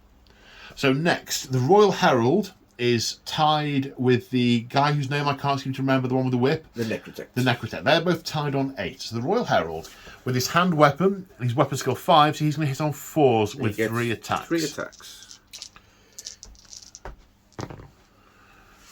Okay, and strength with a hand weapon is 4, did you say? It's 4. My toughness is 4, so he's going to wound on 4s. 2 wounds. Any AP? It is -1 because he's got Kopesh. Yes. He's got a Kopesh. Yeah. Right, okay, so 4s. Both fail. His strength is 4, so my ward save is only 6. Pass 1, fail 1. Right, now the Necrotect. 2 attacks. Almost the same again. Hitting on 4s because his weapon skill is 3. Nope. No, he does not. Weapon skill 4. Weapon skill 4, sorry. Mine being 6, that's where I got the 4s from, but I got the wrong number. Yes. Okay, so then is it the Tomb Guard that are then next? Yes, it will be the Tomb Guard next. Okay, because their initiative is... It's +5 at the minute, isn't it? Because you charged the flank, which means you can go up to +4 for charging. Yes. And you got 1 from his will be done. Yes. So now it's the Tomb Guard, but you've got 3 characters. Is there just the champion and 1 other that can fight? It is the champion and the Standard bearer. standard bearer. Okay. So the unit champion actually gets an extra point of initiative, so he is also tied on 8. 2 attacks, weapon skill 4, hitting on 4s. 1. Okay, and does he have a Kopesh as well? He does. He does. So strength is 4, these guys? Yes. Strength. Yep. Strength 4, so 4 to wound? Yes. Yep, it's 4 to save. Yes! I made one! Guys, I made one! Right, now it's the 1 attack from the standard bearer. Correct. Hitting on 4s. No. Okay. So, now I think we're down to initiative 5, which is my remaining Grail Knights. Right, 1 Grail Knight is going to the Tomb Guard. The other 2 Grail Knights are going into the Skeletons. Okay, so the 1 into the Tomb Guard. 2 attacks, weapon skill 6, hitting on 3s. Both hits. I'm hand weapons at this point, so I'm down to strength 4. Toughness? 4. 4s. 1 pass, 1 fail, 1 save of presumably 4 plus. Is it heavy armour and shields? It is. They have light armor and shields as Light standard. armor. So 5. 1 of 5 plus. No. No, okay, so regen? Yes, it has regeneration 6 plus. No. No, so that kills 1. Okay, that kills 1. Right, now into the horses are lower initiative, so they come in a minute. So 2 with hand weapons into the Skeletons. 3s to hit. And then wounding on 3s because my strength is higher. Ooh. Neither of those. Oh, come on. Dude. Right, now the Giant Blade, which really... Do you know what I should have done? I should have challenged someone with that guy and then lopped them to bits with the Giant Blade. Never mind. In on 3s. 3 hits. Strength is 5, so wounding on 2s. Oh, come on. Alright. So, no AP, so 5 plus save. No. No, okay. Regen? So regen, you have to do 2 regen saves. Which, okay. I don't know So how else we to- kill an entire skeleton. Which one would you like? The one that is not part of it. Yeah. Okay, right, now my horses are higher initiative than your remaining skeletons. One horse against the Tomb Guard, hitting on a 4. Yes. Wounding on a 5. Yes, go horsey! 5 plus save. Right, you're going for it. It's your Tomb Guard. Oh, is it? I can't take that kind of pressure. Booyah! Regen. Yeah! But it still counts for combat resolution. It does. So I'm gonna put him there so we remember. He's coming back. 2 horses against the skeletons. 1 hits, 1 misses. Wounding on a 4. Yes, 6 plus save. Come on. Your shield makes a save. Okay, so let's work out combat resolution. So you've charged me in the flank. There's the lady force. She can't. She was in a. She stepped forward to fill the gap. Yes, indeed. Okay, so you charging me in the flanks plus 1, is it? Charging the flank is +1. Plus 1. Okay. I am now open order, but my unit strength is 5, so I do get 1 for open order, or I'm a closed order. Either way, I get 1 because of the unit strength. So hang on. Let's work out yours. You charge me in the flank, which is what's that dice? 1. You've killed 3. 3. A standard bearer and a battle standard bearer. Standard bearer, yep. Okay. And a third standard? No, it includes any standard bearers. Yes. Yeah. Yes, yes. And then 1 rank for the Tomb Guard. Yes. And 1 rank for close order on the Tomb Guard. Yes. And I think that's your lot. It is. Okay, so that's 5, 6, 7, 8. I mean, to be honest, that's plenty. So you get 8 for those. You've done 3. I've done damage. 3 damage. I am close order. I have a standard. So I do 5. I've lost by 4. So leadership at -4. That's a pass. Well done. We continue. So at the end of Tomb King's turn 3, there are 3 knights and the damsel remaining over here.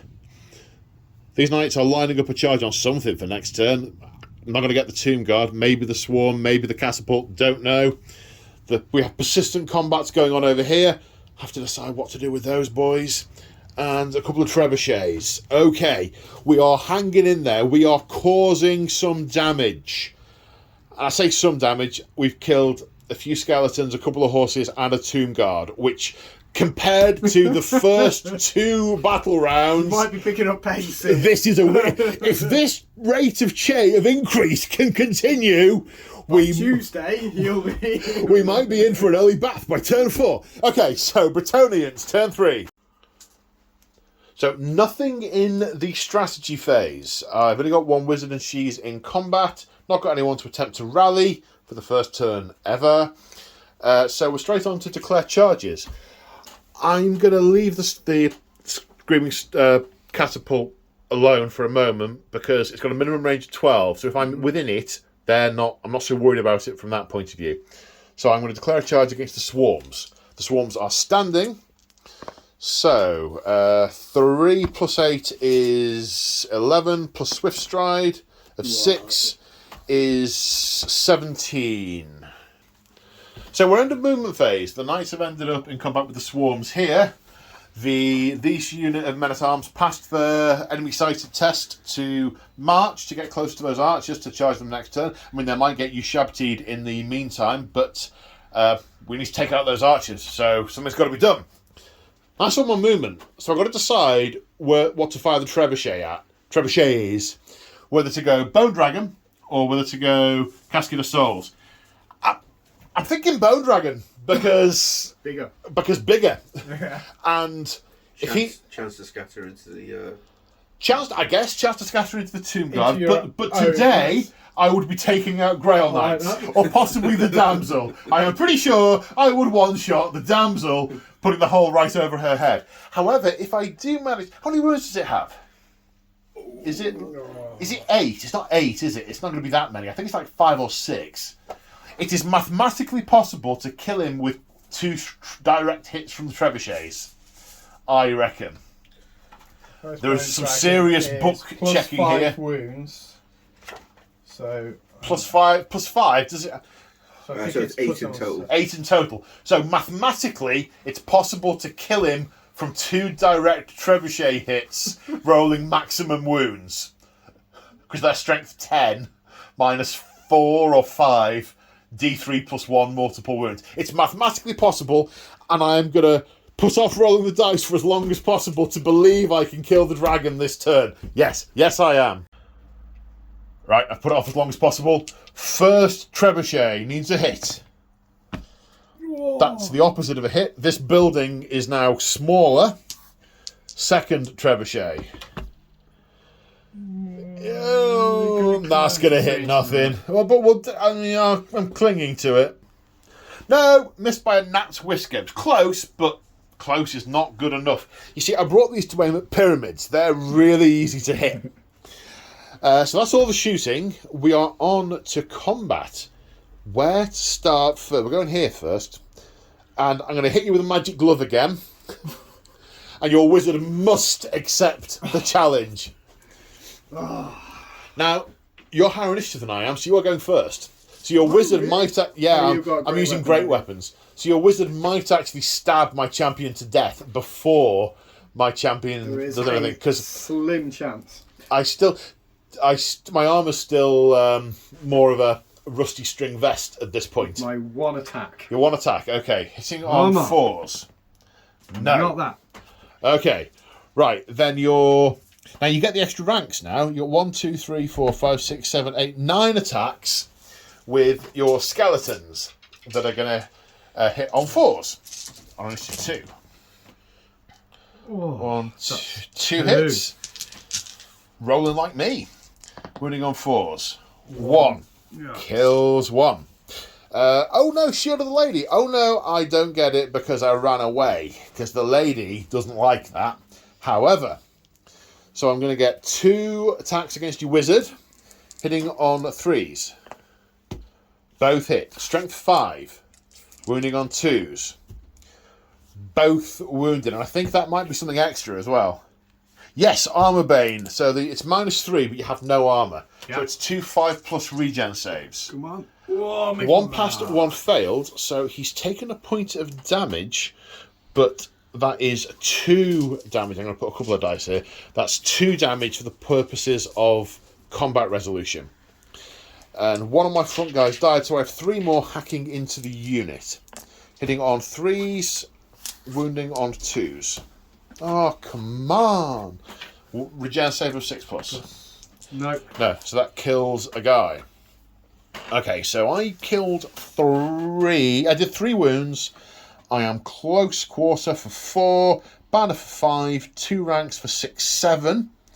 You killed a guy. Your banner for 2. Close order for 3. 3, 4, 5 for 2 ranks. So you lost by 2. So 2 more. Whoa! That's English for stop a horse. The mortuary priest has Indomitable 1, and the unit can carry that Indomitable 1. Okay, so it reduces by 1. Reduces the number that die by 1. So only 1 dies. 1 extra dice. And you give ground, or may choose not to, because you are a Necrohenium Phalanx, not phallus. Phalanx. A necrotech phallus. Phallic, all right. Okay. Let's leave that where it is. Right, Are you going to move back the 2 inches, or are you going to stay put? No, I'm going to stay put. Stay put, hooray! Right, now we come over here. My unit strength is higher, therefore I don't have to take a fear test. I didn't have to take a fear test there because my unit strength was higher. Better to be looking than good. Let's see if they can kill anything this time. Oh, it's already dead. Let's see if they can make anything less animate than it already was this time. Hitting on 4s. That's a lot better. Wounding on 4s. Okay, 1, 2, 3, 4 saves of 6+. 1. And then regeneration. On top. No, so you're left with 1 guy. Okay, 3 attacks back, all the same profile. Hitting on 4s, wounding on 4s. Woo. Saving on not that. You kill another one. Okay, so I got 3 Standard 4, close order 5, rank 6. You kill 1. No standard. You're too small for close order. You lost by 6. Badoosh. Disintegrates. Now, what happens now? Do I need to see what I do? So that counts as having destroyed the unit entirely, which means I can overrun, which means I might contact another unit. Not on a 4. So, but ironically, I move up to there, but I have to continue my move to end up on the other side of my unit of my other unit. So that's... And I've got to be an inch away, so I think I end up there. Yep. That's weird. Right, now we come to the ongoing combat over here, and the Grail Champion, the Grail Guardian, is issuing a challenge, and it has been accepted by the Tomb Guard Captain, who is the unit champion. So those guys are going to be fighting. We're at initiative 5 at this point, so it's going to be Grail Knights, then the Tomb King, then the Damsel and the other characters in the Tomb King front line, then the horses, then the rest of the skeletons and Tomb Guard. Okay, so the Grail Champion, he is wielding the giant blade. The giant blade, which is strength +1, which means it's going to be strength 5. He's hitting on 3s. That's 3 hits. Armor Bane 2. That's 1 fails to wound. Strength currently 5. Toughness is 4. So 4. That's 2 wounds. No AP. So that's 2 saves of 5+. No. That is 4 wounds to regenerate. Because multiple wounds 2. Of 6s. Yep. Okay, so we regenerated 1 of them. So he is a casualty, and that is 4 wounds for combat resolution because of overkill in a challenge. Yes. So I'm going to put that there, and the champion is taken out. Now, the 2 remaining Grail Knights, we have 1 into the skeletons and 1 into the Tomb Guard. Into the skeletons, hitting on 3s. Killing on 2. Oh no, we are hand weapons, of course. So wounding on 3s. 2 wounds, 2 saves of 6+ for shields. Come on. No, 2 regens of 6+. Yes. Yes. Okay, so take 1 off. Take 1 off, and then another 1 into the pot for the regen, because it does count to combat resolution. Now into the Tomb Guard. 1 hit. Weapon skill 6 versus 4. Strength 4, toughness 4. Fails to wound. Okay, now it's the Tomb King, who gets his attacks. 4 attacks. Okay, and he's swinging at the damsel. Her weapon skill is 3. And his weapon skill Is a lot higher than A 3. lot higher than 3, yeah. It's 6. It's 6. going to be 3s to hit. No. You do have... I'm just checking whether you had a Kopesh. Yes, you do. So you might want to... She doesn't have any armor. It doesn't make any difference. Okay. She's a wizard. 3 hits. Strength is currently... Is base strength. Its base strength's 5. Yeah. So that's 2s to wound. Drop dice. 2 wounds. Shield of the Lady. My 5+ ward save. Off herself. Okay. I want 1 5+ ward save, please. For the lady. Oh. No. She's gone. Now I can't cast her assailment spell. Right, we're in issue 3 now, so I'm going to do my horses. Now, the horse that fought in the challenge might do additional overkill damage. So it hits on a 4, which it doesn't. So that takes away that level of complexity. Then, of the remaining 2, 1 into the skeletons, which hits, and 1 into the Tomb Guard, which doesn't. 1 into the skeleton on a 4+. No. Nice and simple. Okay, now the Battle Standard Bearer has his 3 attacks. 3 attacks. Yeah, 3. At weapon skill 4. So hitting on 4s. 1 hit. 1. Strength 4, toughness 4. Winning on a 4. No. No. Okay. Necrotect. Necrotect is going to get a maximum of 1 attack because he's in the fighting rank but not in base-to-base contact. He's going to hit on a 4 with his weapon skill of 3. He hits strength of... Roll it and we'll see how if we need to check it. We do not need to check it. It's not 6. Okay, and then you have one other guy with a Kopesh, because one of the ones in the front rank was killed earlier and stepped forward. Yes. So that's going to hit on a 4. And wound on a 4. And save on a 4, which is saved. So now it's the skeletons. So 3 attacks from the skeletons. Hitting on 5s. No. So the skeletons haven't hit. So my unit strength is still 5, so I get one for close formation and a standard is 2. I killed 1, 2, 3, 4, 5, 6. I did 6 wounds, is 8. I have a total of 8. You did 2 damage there. Yes. You attacked me in the flank for 3. A Yes. rank for 4. Yes. A standard for 5. Yes. A battle standard for 6. Yes. So you've lost by 2. Lost by 2. And the... So we need to check how all the various rules work. So this unit is indomitable 2, so they negate the first 2 things that collapse, so they take no casualties. However, the skeletons crumble and die. And I think I'm right in saying that because I won the combat, I can reform. And I have reformed to face the foe. Now we move on to this combat. So the swarms are initiative 1, so the knights and the horses are going first. Weapon skill, what did you say, 3? 3. 3, okay. So the knights are going to hit on 3s, because weapon skill 4. That's 4 hits. Strength 5. What was the toughness? 2. 2s. Okay. 4 at -2. So... No armour. No armour save, so they just take 4. Do they regenerate? They do have regeneration 6. Okay. 4... Well remembered. Okay, No so 6s. no 6s. So there's 4 damage there. And attacks from the horses, which will hit them on 4s. What did we say the toughness was? 2. 2. 2. So 3s to wound from the horses. 1 regeneration save from a horse. Can it kill a base? Come on, horsey. You can. Kills the base. Now their attacks back. Now they've got 5 attacks each 5 attacks Correct. each. at their weapon skill 2. So they will hit on Weapon 4s. skill 3. 10 attacks, not weapon skill 2, weapon skill 3, obviously, so hitting on 4s. 6s, they are poisoned, so auto wound, so they go straight through to the wounds. The 4s, what's their strength?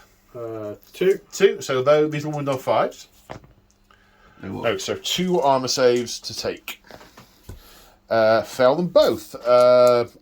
Ward saves of 6. No, so 2 knights are killed. So 5 wounds were done to the swarms, and a rank, formation, and standard means a total of 8. 2 wounds were done back, so lost by 6. So a swarm dies, and another one takes a wound, and you give ground, and I follow. So I change of plan. I'm going to restrain and reform. I do restrain and reform. So I've ended up here, and they appear to have forgotten there's a casket of souls there. Sigh. Right, so that's the end of Bretonian turn 3. Bretonian turn 4? Yeah, guys? Tomb King 10-4, yeah. Oh, you sure it's not? Should we roll off for it? Or is that a different game?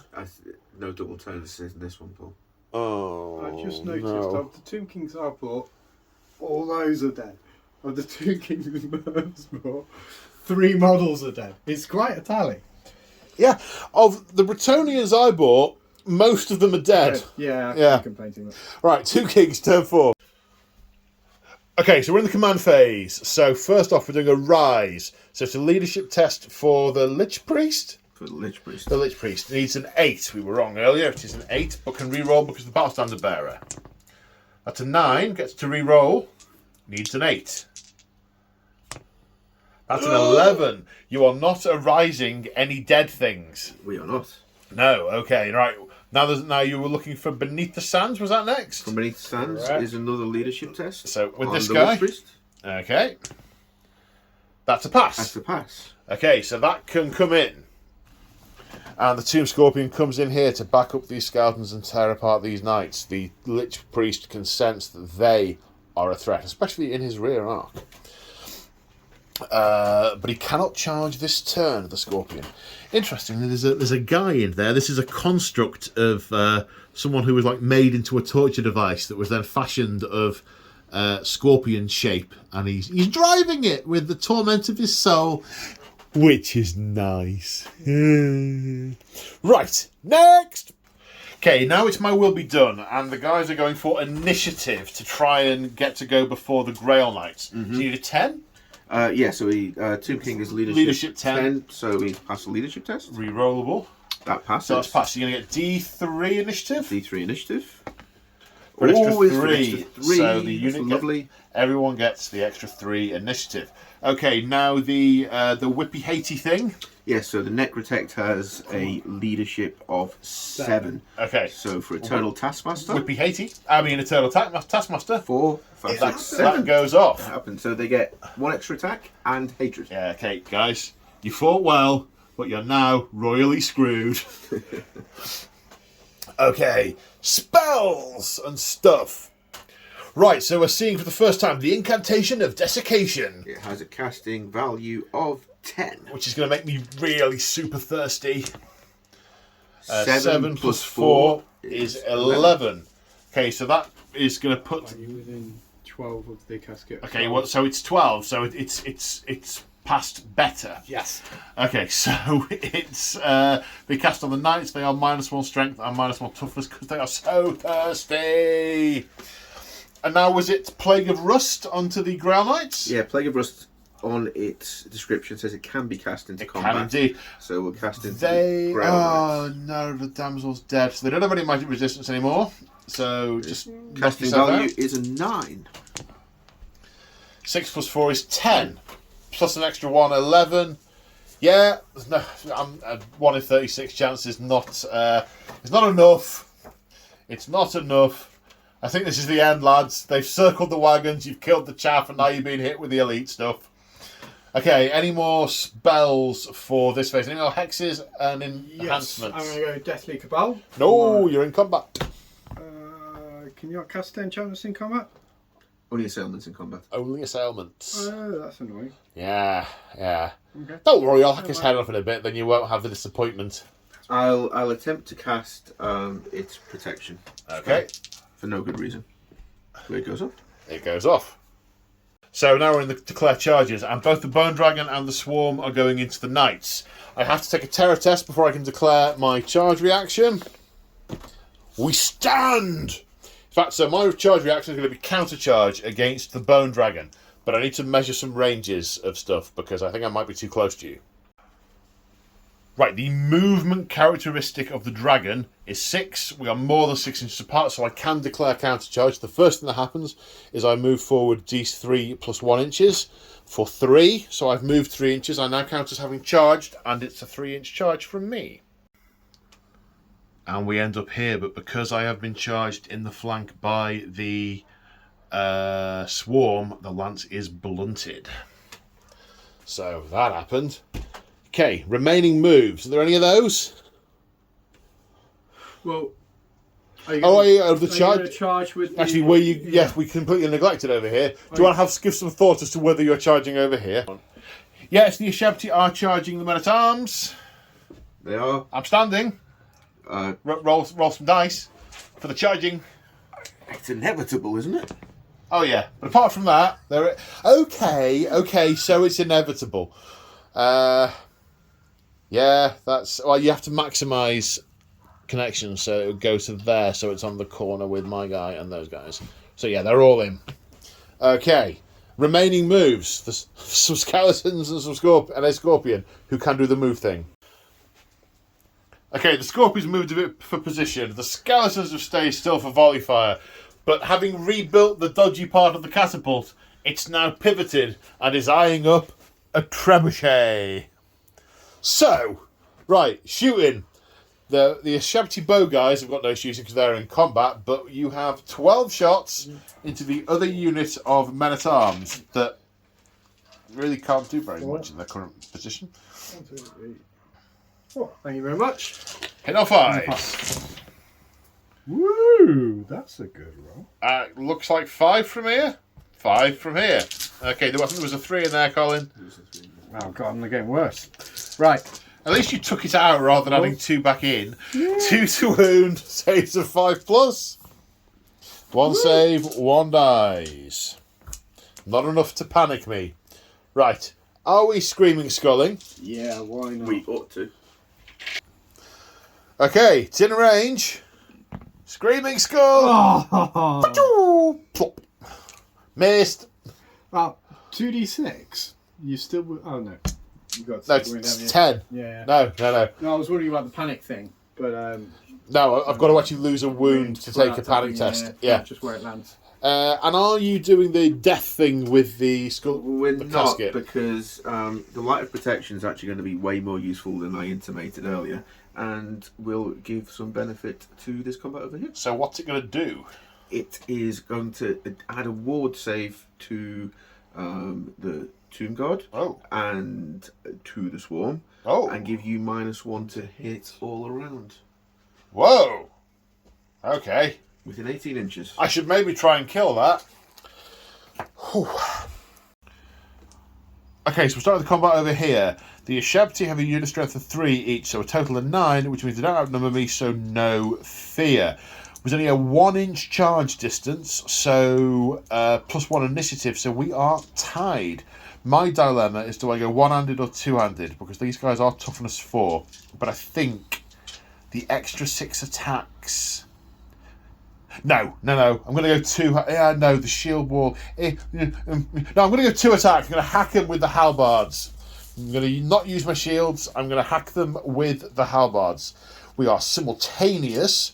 You guys have got a total of 10 attacks, 3 each, and 1 for the champion. Yes. 1, 2, 3, 4, 5, 6, 7, 8, 9, 10.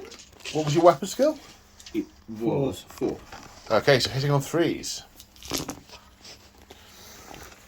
7 hits. Strength 4, toughness 3, wounding on 3s. So that's 4 wounds. Any Ren? Any AP? Yeah, -1 for the Kopesh. So that goes straight through. So that kills 4.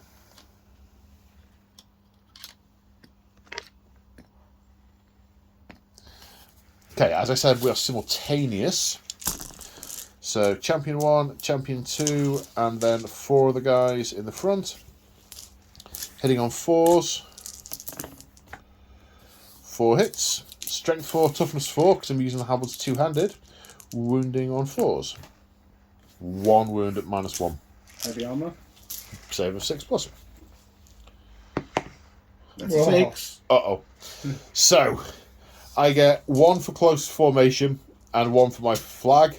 So that's 2. Are you close formation as well? They are, yeah. They Your are, unit strength's at least 5, so you get 1 for that. So I get 2, you get a total of 5. I've lost by 3. I am going to use the Grail Monks once per game Grail Triptych to fall back in good order instead of taking the test. So I'm going to fall back in good order 6 inches. Are you going to chase me or attempt to restrain? What happens if you fall back through your unit? I just go through it. No, they'll have to take a panic test. Oh no, I'm not fleeing. We need to check that. Are you pursuing me before I've already rolled? I think we will pursue. Okay, roll to pursue. It's 2d6. Mhm. No. You only move 4 inches, 4 inches. but that does connect you into that unit. Mm-hmm. But I should have made the panic test before I moved the... Oh, hang on, we really need to check the rule book here. Okay, so they fled from combat. They immediately take a panic test, which they fail. So they are going to panic and run 6 inches backwards. Now, is it panic or is it fall back in good order? We need to check that.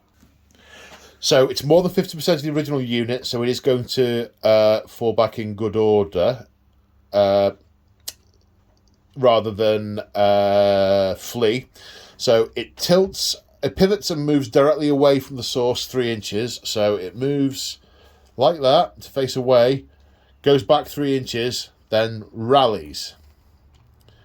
Then they fall back there 6 inches and reform. Then you move forward your 4 for pursuit. So we all end up here. Right, where are we going to next, chaps? The next combat will be this one. Skeletons. Okay, so first of all your initiative 2 stuff, because I have great weapons. Your priest is going to try and stick my champion in the combat. Come on. He hits.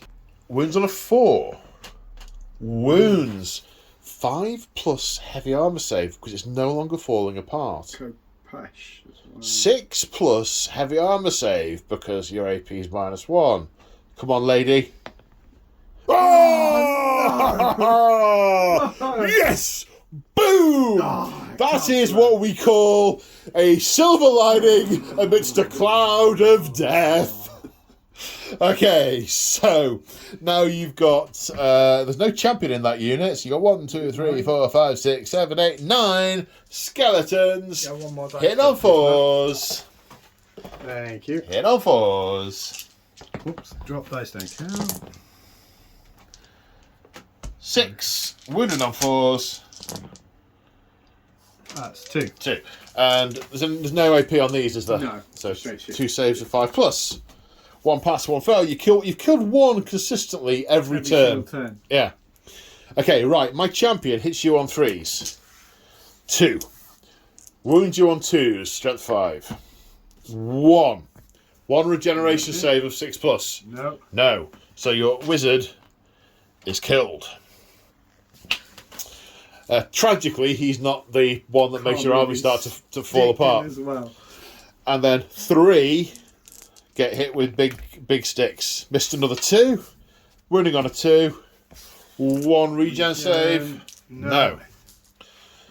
Okay, so another 1 dice. Excuse me. So that's I killed 2. Close quarter 3. Banner 4. 5. 2. Hang on. 2, 3, 4, 5, 6. I got a total of 6. You, with him dying, you need to fill in the rank. That costs you a rank bonus as well. You get 1, 2 for close quarter, 3, 4. So you've lost by 3, so 3 more dissolve. We don't get indomitable anymore, so we need to take 3 more away. Yeah.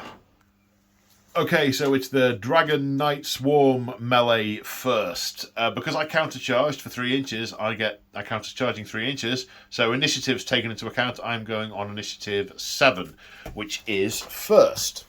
So against the dragon, because I'm blunted, I have the front 3, and 1 at the side will go against the swarm. The rest will not. Okay, so against the dragon, it's weapon skill 4 and weapon skill 4. It would be forced to hit, however, it's -1 for me to hit because of the unclean light from the Casket of Souls. So I'm hitting on 5s. 2 hits. Strength would be 3, plus 2 is 5, but I'm really thirsty, so my strength is 4. The combined toughness of the unit is 5, I think? Yeah, correct. 5, so I'm wounding on 5s. 1 wound at AP minus at least 2, possibly armor bane, but your armor save is only 5+. So It will be the ward save from the warding splint of a 5+. A 5+, yep. Nope. No, and then you've got a regen of 5+. Yes. Okay, so but that does count to combat resolution. Does indeed. Right, the lance into the swarm hits, wounds. So the swarm takes a point of damage. To go down to 3 wounds left. Yep. Now the horses. Horse into the swarm hits. Get a regen on the swarm. What's the toughness of the swarm? Toughness is 2. 2. The horse is also thirsty, so the horse doesn't wound. You get And then- regen on your swarm, don't you, as well? Oh, okay. For 6. No. Okay, so 3 horses into the dragon, hitting on 5s. Wounding on at least 6. No. Okay. So that's my attacks done. You may now brutally murder me with the dragon. So first off, we're doing the dragon attacks from the Wicked Claws. The Wicked Claws. That's 5 attacks, is it? It Weapon is. skill 4 versus weapon skill 4, so you're hitting on 4s. 2 hits. Strength of 6. My toughness is currently 2. So 2s. Both 2s. What's the AP of that? AP, AP is -2. -2, so saves of 5+. And then, because you're strength 6, the lady will save me on a 5, which she does not. That kills a knight. So the dragon also has some stomp attacks, but that happens a little later. Now the Lich Priest gets to attack with 2 attacks. 2 Weapon attacks. Skill 3. Hitting on 4s. 1 hit. Hang on. What's going on? Sorry. Wounding on, what's his strength? 3. So my toughness is currently 2, so wounding on 3s. Save of 3+, or is there any AP? Kopesh. So 4+ save, which I make. Okay, now 5 attacks from the Swarm. Hitting on... What's the weapon skill of the Swarm? 3. 3. So hitting on 4s, but 6s are poisoned. So 1 poisoned, 1 hit. So that one... The strength was 2, was it? Yep. So wound on 4s because of my current toughness. So 2 armor saves of 3+, and 1 ward save of 6. Right. Yeah. Okay, so I did 2 damage. Stomp attacks. Stomp attacks. Is that before combat resolution? Yes. Yeah, it must be, mustn't it? How many does it do? D6. D6. For 6. Ow! Of course, there's initiative 1, which was my confusion, so that is happening very much before the resolution. So that's 6 hits at strength 6. So you're wounding me on 2s. So that's 6 3+ saves. Come on, lady. So that's 2 fails, 5+ wards. No, 2 more knights die. So this is really close. I did 2 damage, 1 to the Swarm, 1 to the Dragon. Close order and banner is 4. The Dragon killed 3. The Dragon is close order 4. Flank attack 5. I lose by 1. We're good. We stay. No, I give ground. That's what happens. Okay, so over here, the last combat of the turn, the Tomb Guard and everyone in the unit is super hopped up on the plus initiative, but the Grail Guardian is issuing another challenge, and this time the Tomb King is accepting. Now, so you've got +4 initiative? +3 initiative. +3 initiative. Yes. And his initiative of 4 + 3 It's 7. is 7. It's enough to go ahead of me. So he has 4 attacks. Yes. At weapon skill 6. My weapon skill is also 6. So 4s. 1. Irk. Did Hatred go off? It did. So re-roll the misses. So I reroll the misses and I get an extra attack. And re-roll roll the extra attack. So that's an extra hit. Now re-roll the 3 misses. Okay, so you've got 3 hits. Strength 4, toughness 4, or strength 5? Strength 5, isn't it? Strength 5, yeah. So 3s. 2. Okay, and the AP of his weapon is -1. It was a flail, wasn't it? Yes. So you only get that on the charge, don't Only you? on the charge, so I think Yeah, you it get it in might the first be- term. That's the strength. It's AP. That's it. I can't remember whether you get the strength. Tomb It's King only on the Flail is AP -2. -2. Yes. Right, okay. So you Curse of Rusted me earlier, so that's -2. -2 for the flail is -4. So I'm on my 5 up ward saves. The lady needs to grant both of these to my 1 wound Grail Guardian. Come on, lady. Oh, you're Whoa. kidding me. Boom! Boom! Boom! I'm really rather pleased with that. You look pleased, Paul. Yes, yes. I feel it because Yeah, everyone you- else is you- dead. Pretty much. Yes, splendid. Okay, so he lives. Right, what else you got? Alright, so you've got your next protect and your herald left, haven't you? Yes. Do you want to go with the herald? Yes. Okay, now the Battle Standard Bearer. 3 attacks, hit on 4s. Because my weapon skill is high. You hate me. You got extra attack because you hate me because of your thing, I assume. Extra attack. Yep. Okay, That hits. and reroll the 1 for ones. hatred. Yep. And I'm assuming they spill over to the unit. It makes perfect sense. Yeah. Okay, strength is 4. Yep. Toughness 4, so 4's to wound. 3. 3 wounds. AP of 1, so I need 6s to save with my armour because they're rusty. And then 2 6s from the lady. No, they both fail. These two are died. These two are died. These two are died. There's no one else you can kill. Because we're stuck in a challenge. That is true. So I think it's my go? No, if you're in a challenge, you can... No, we'll have to check this. I think I remember reading that the heroes wouldn't like the idea of a splobby peasant just offing their, intervening in their duel and stabbing their enemy in the ankle. We should check, but I don't think you can hit him. So, the Grail Champion. Weapon skill 6, your weapon skill 6, so I'm hitting you on 4s. 2 hits. My strength is currently 5, your toughness is? I think it's it'll be 4 or 5. We need to know now, because of what I rolled. So we had a slight camera malfunction there. I just looked down to stop the camera and realised the camera hadn't been on. So, what did you miss? You missed the horse not killing anything. Then, the Grail Knights rolling an 11 for their leadership test and running away 7, and the Tomb Guardians only chasing them 4 inches.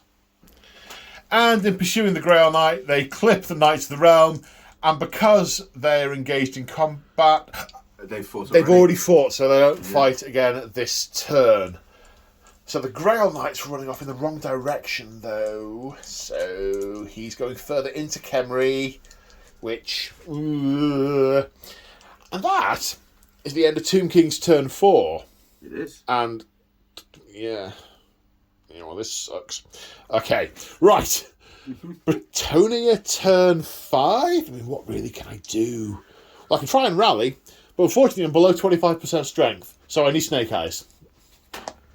No, I keep running. 3. Not off the table, though. I run another 3 inches. Right, declare charges. Right, I am going to attempt to charge the... I'll charge the Shabti with this unit, and that's it. So... Oh no, I'm going to charge them with that unit as well. They're both going to charge. Your charge reaction, sir. Can we stand and shoot? I don't know. Too close. Oh, I'm too close. We can stand and shoot against these, maybe, then. Maybe, but I'm going to move those in first. The order of which is relevant, I think. It is. Let's check. We need to check that. Short version, you can shoot at them. 3 shots. Hitting on Hit on 4s. 4s. Do it. Strength 6, wounding on 2s. Was there an AP on these? -2. They're -2. Kills 2. Charge distance here. Oh, that's it. That's but it's 7. And charge distance here. 6 and a bunch. That is also in. So after the charge moves, we end up here. Right, shooting. I'm going to now attempt to land 2 trebuchet shells on the Casket of Souls. One has line of sight, so we'll scatter less. But still too much. Somewhere here. Yep.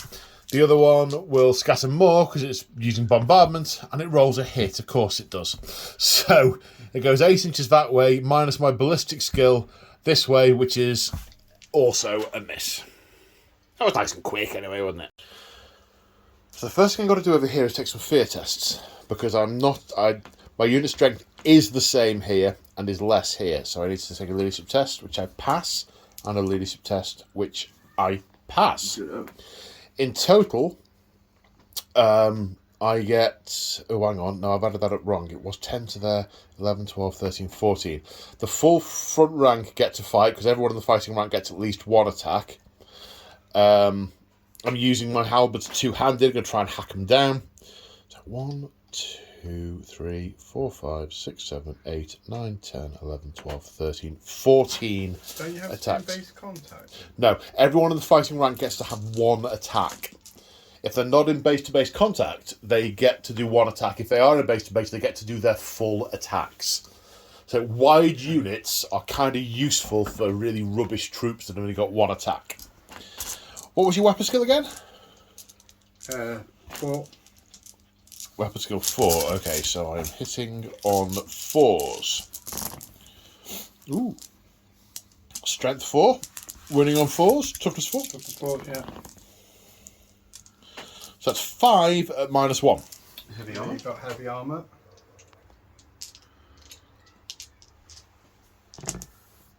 Oh dear. 1 saves.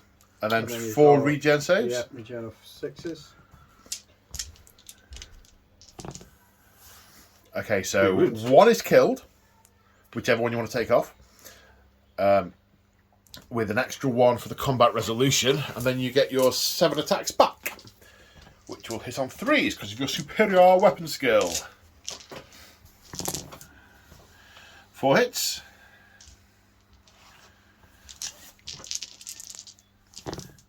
Wounding on 3s.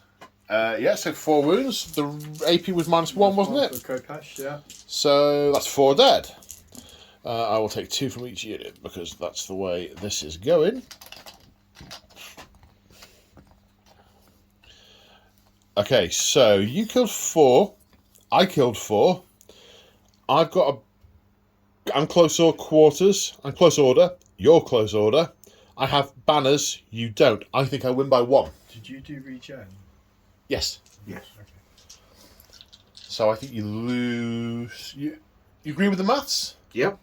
Okay, so you lose by 1, so you lose a wound. We have a indomitable. 1. Indomitable 1, you do not lose a wound. Okay, thrusting spears first over here. 10 attacks hitting on 4s. Come on. 5s. 4s. Your weapon skills 2 minus 4. Okay. You're not afraid of me. I'm not afraid of you, so there's more of me. We're cool. 4s. Okay, 4. Oof. It's better. It's better. It's an improvement. Yeah, it is. 5 plus saves. 3 die. That breaks my 1 per turn. It does. And that breaks a rank of mine. And I've only got 3 guys to attack back. 2 guys to attack back with, one of which is the champion. Hitting on 3s. What is it with rolling 2 1s every time I roll 3 dice? Wounding on a 2. Regen. No. Yes, you fail. Okay, so another one dies. So I think you've got this.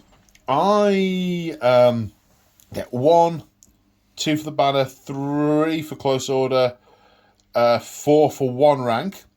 You kill 3, 1 for the banner, 1 for close order, 1 for an extra rank, 3, 4, 5, 6. You won by 2. No, By 1. by 1. I got 5. You won by 1. Dice don't count. Pass. So I'm going to give ground 2 inches. That's actually quite frustrating. Yep. You follow him?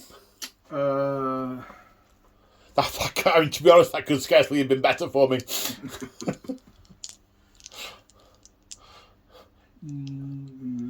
let me think.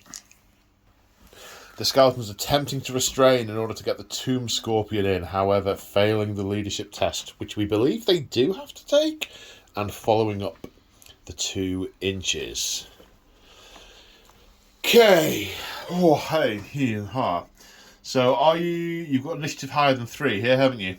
Yes, we're still D3 initiative bonus here. But Okay. we rolled a 3. So Okay, so 3. the Tomb King is going to get 1 attack because he is not in base contact. So the Tomb King is not in base to base, so he's only getting the 1 attack. But he still hates me.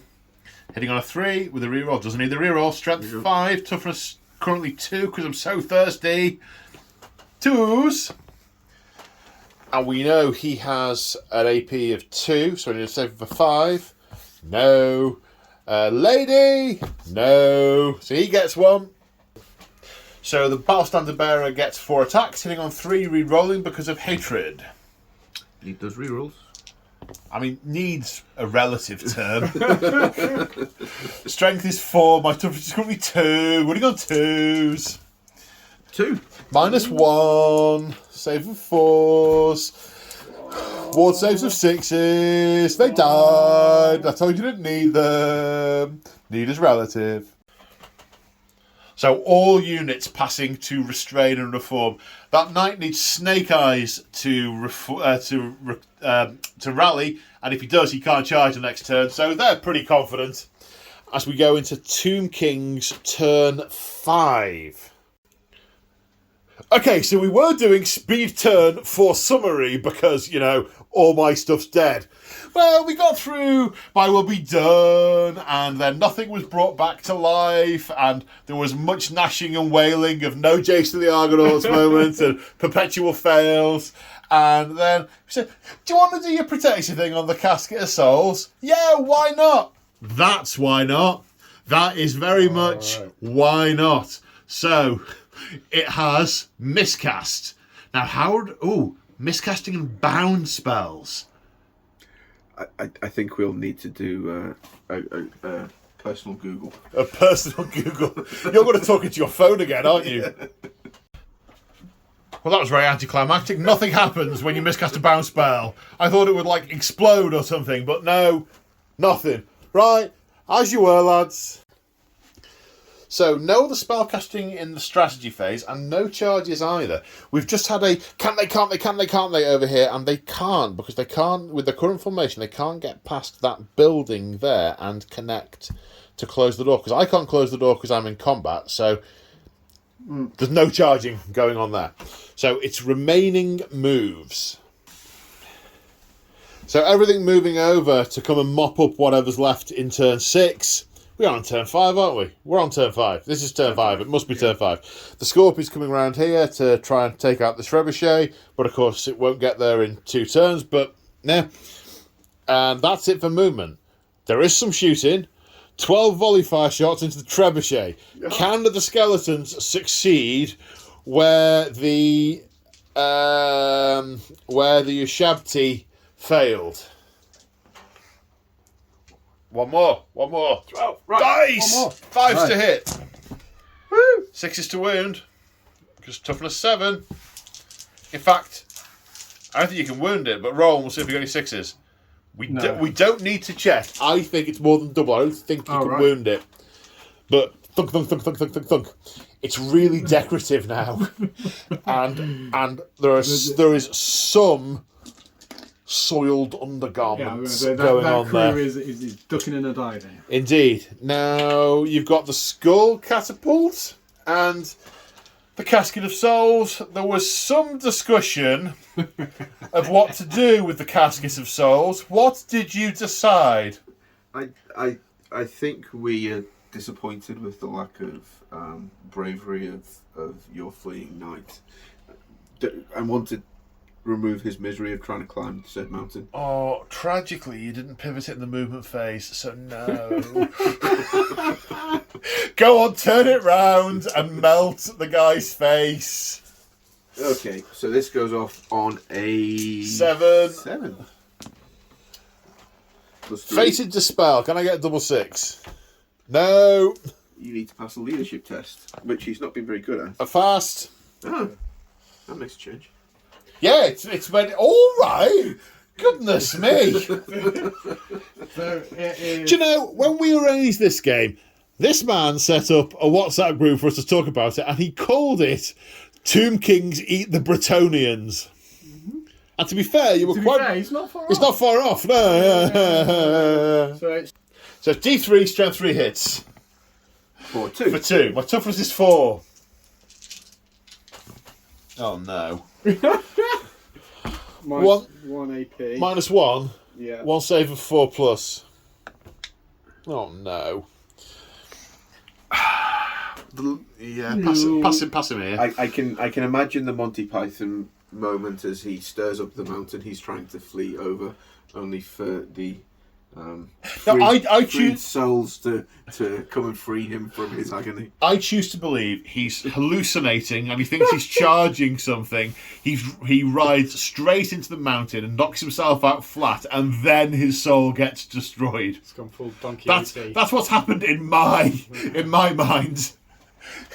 Would you like your grail knight? Yeah, please, pass him here. Thanks. You did well, lad. You did well. Given you're about 50 points and everyone else ran away, you made it to turn 5.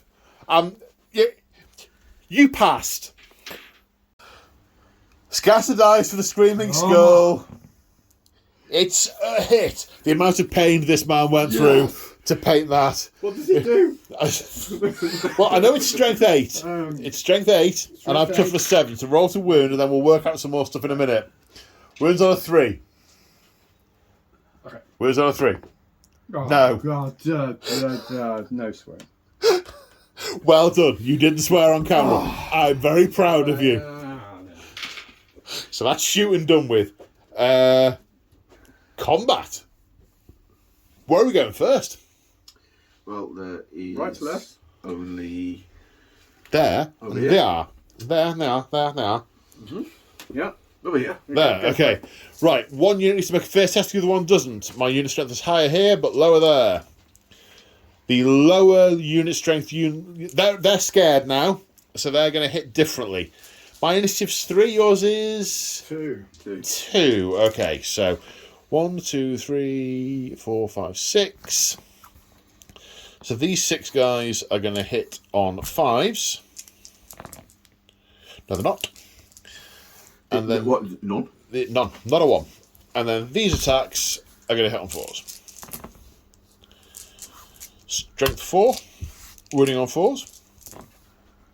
3, -1. So 3 saves of 6. Heavy armour. Yeah, 6. There we go. So and do they regenerate? Yeah. Regen 5, I think. 6. 6. So I crucially don't take 1 out. Put those there. Crucially don't take that. Sorry, just drop them. Yeah, for counters. No. Oh yes, I understand what's happening. I didn't think. Yes, I went for a wound counter, and we're counting down because old world, 2 damage, 1 wound left. Not on the ancient. Not on the ancients. Okay, and I did 2 points of damage for the purposes of combat resolution. Now I am satisfied. Yes, now it's right. Okay, 7 attacks back. Okay, 7 attacks back.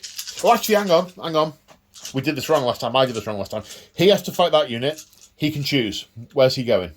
They will all go into the same unit. All going to the same unit. Okay. So, 3s. Woo. 2. 3s to wound. That 3's to kill. Kills 2. Okay. I think this is going to be the same as last time. I did 2, you did 2. I'm close quarter, you're close quarter. I have a banner, I win by 1, you're indomitable. Nothing happens. Now we're over here. Okay. 10 attacks, hitting on 4s. You had a good roll last time. Let's see if you can do the same again. So that's 5 hits? Okay. That's half. Winning on 4s. 2 wounds, saves of 5+. 1 pass, 1 fail. You've gone back to killing 1 a turn again. Yeah. Okay, now I get You're about to lose your rank bonus. 5 attacks this back. is what could swing it. 5 attacks back. Hit on 3s.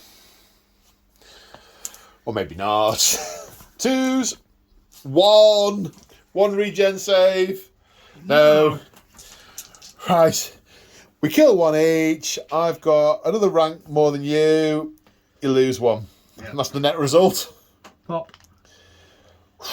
Right. My turn 5. Okay. Movement. Done. Shooting. 2 massive rocks into the large target. Are we going for it? Hits. Strength 10. Wounding on a 2. Yes. Minus a boatload. Don't you have special mega armor? I have warding split, which will give me a 5+ ward, and then my 5+ regen. Okay, so the regen's per wound, isn't it? Per wound, Yeah, so yeah. 5+ ward. No. How many wounds? G3 +1. For 3. 3. So I take 2. You take 2. Okay, so you have 6 remaining. Then another giant rock. That's hitting nothing. That's out of here. It could be hitting this. Maybe. So we hurt the dragon with a bit of, I don't know, church spire that we threw at it, something like that. I'm not quite sure where we got it. Right, combats. Over here, fear tests. Not scared. Scared. 5 hits in total. Wounding on 4. 5 wounds. Oh dear. Saving on 6s. No way. No. 5 regens. Ooh. No. They've been wiped out.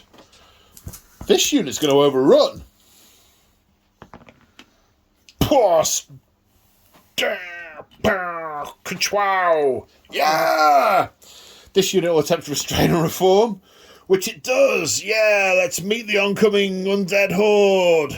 Yeah! I'll turn around and look and see how the knights are doing. Where are the knights? Now, 8 attacks here. Yeah. Hitting on 4s. Ooh. Wounding on 3s. 4s even. Oh, 4 wounds. Saving on 5s. Save 2 of them. 2 die. So 4 attacks back, hitting on 3s. Oh, come on, wounding on 2s. 2 regen saves. No. I don't think I made 1 yet. 2 die. I win by 1 again. Right, are you going to stand your ground? Because you've got the Nekatarian phalanx. Yeah. Don't make that a mistake twice. Yeah. Phalanx rule. The scorpion's already running around the other side now. Yeah. It would just be taking. Can the dragon get in there?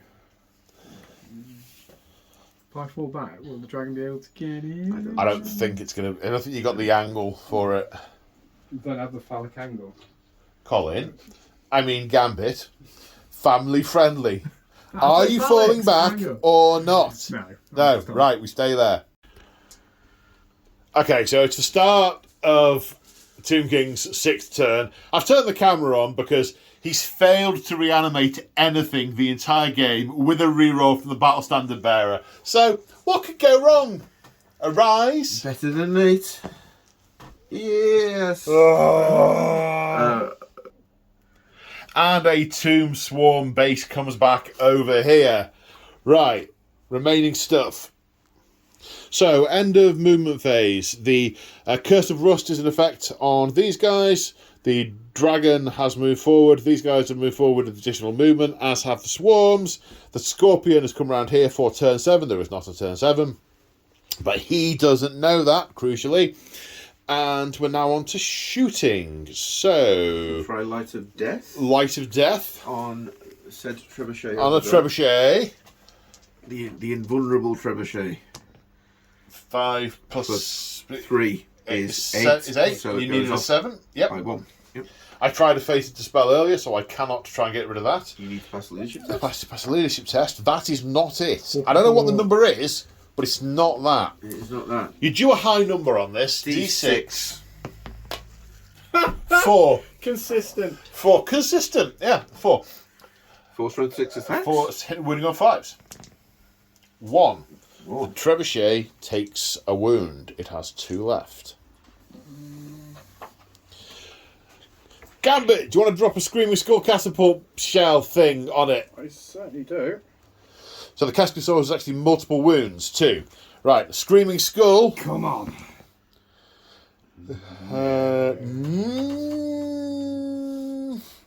Maybe? No, lands half an inch out. Any other shooting? How's there any other shooting? I mean, he's got a lot of stuff he could have used, but he's really not had the need to do it. He has a breath weapon. I don't know whether I can breath weapon over our own skeleton. You cannot. It's a shame. So, I think we're on to combat. Yes. Where are we going first? Well, the archers haven't been Right, in combat yet, so let's see. How Yeah, they do. let's see how they do. Okay, well, I count as having charged because I overran. And I'm going to stick with my halberds. Their blood's up. Hitting on 4s. 6 hits. Strength 4, toughness 3. 3 die. 3 regen saves, I should say. No, so kill 3. Still no region. Still no regen. Magnets causing issues. So apart from the 3 that died, everyone in the front rank, fighting rank, gets to attack. So that's 5. 5 attacks. Hitting on 4s. Because weapon skill 2 all round. No. No. So... oh, no, there's a champion in there as well. He'll get an extra attack. Roll another dice. I can see a champion. He's got a special headband. He hits. Wounds on a 4. He doesn't wound. Right then. I killed 3 and I've got a banner and I'm close order, so I get a total of 5. You have a rank and you're close order, so you get 2, so you lose by 3. No, because I'm archers, it's open order. You're open order. Open order doesn't get a +1, you lose by 4. Pop, pop, pop. Now we move on to this combat. 5 attacks from skeletons. 3 hits. Wounding on 4s. 1. I have no armour because it's rusty again. So I do not get to attack back with 1 guy. So that's 2 for the champion plus 3 guys. Hitting on 3s. Wounding on 2s. 4 regen saves of 6+. I made some. You regenerate 2 of them. So how many died? Was 2. 2? So This one and this one died, but the extra 2 do count for combat resolution. I get 4, 5, 6, 7. You get 1, 2, 2, because you're no longer... Yeah, they're gone. Your unit strength is not high enough. Remove the skeletons. So they all die, and I'm going to attempt to overrun into that dragon. For 8. Is that enough? Take measure time. So the knights charge into the dragon. There's going to be 3 guys in base-to-base contact, or 4 with the corner there. What in old world, what GW have given us with increased base size, they've taken away with dragon head, sticky outy fronty model. So that's a bit of a sticky doodah. What's it? Okay, so it's now my turn 6. So I think movement, charges, no charges. These guys are gonna turn and move, ready to charge into the side of those next turn, but there isn't a next turn. And we're gonna throw 2 massive rocks at them. Okie dokie. Centre of the unit. Missed. Oh, so that might be the battle standard bearer's head. So that's the battle standard bearer is hit by the centre hole, 3 full hits underneath, and then 2 partial hits on 4 pluses. So that's 4 in total on the unit at large, and 1 on the battle standard bearer. On the battle standard bearer, the hit is strength 10, wounding on a 2. -4 AP. Yeah, it goes right through, so you got a regen of 5. D3 plus 1 wounds. For 2 in total. 2 in total. Regen of 5. Need 1 of these to keep him alive. You get 1. You get 1. That's how the bearer goes down to 1 wound. He does indeed. Okay. Then the others are strength 5, so they're wounded on 4s. Oh. So clearly we did not bring very good rocks with us. Oh, sigh. 8 attacks against the skeleton archers, but I might be afraid of you. I'm not afraid of you. Hitting on 4s. 4 hits. Wounding on 3s. 2 regen saves. Oh, no. No, so 2 die. Then you have 7 attacks back from the remaining... You have 6 attacks back from the remaining models. Because one has stepped forward. And on 4s. Alright. There's a 3 in there, Cole. Sorry.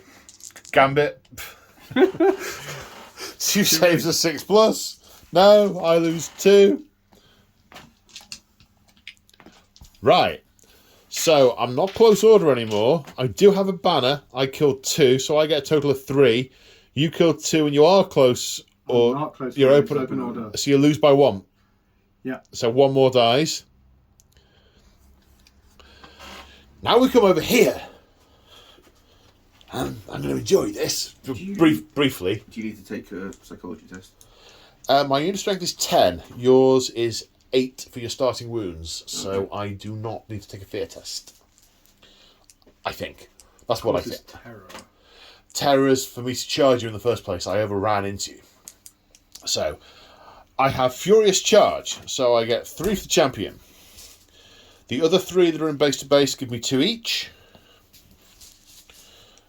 And then the other 1 guy in the fighting rank. What's your weapon skill? 6, I believe. No. Oh, sorry, no, it's the Mortuary Priest, isn't it? It is... It's the weapon skill. It's the highest weapon skill. I think it was... Is it 4 on the dragon? Yeah, it's 4 on the dragon, so 4 total. Okay, so I'm hitting on 4s then. So that's 1, 2, 3, 4, 5, 6 hits. Can still do it.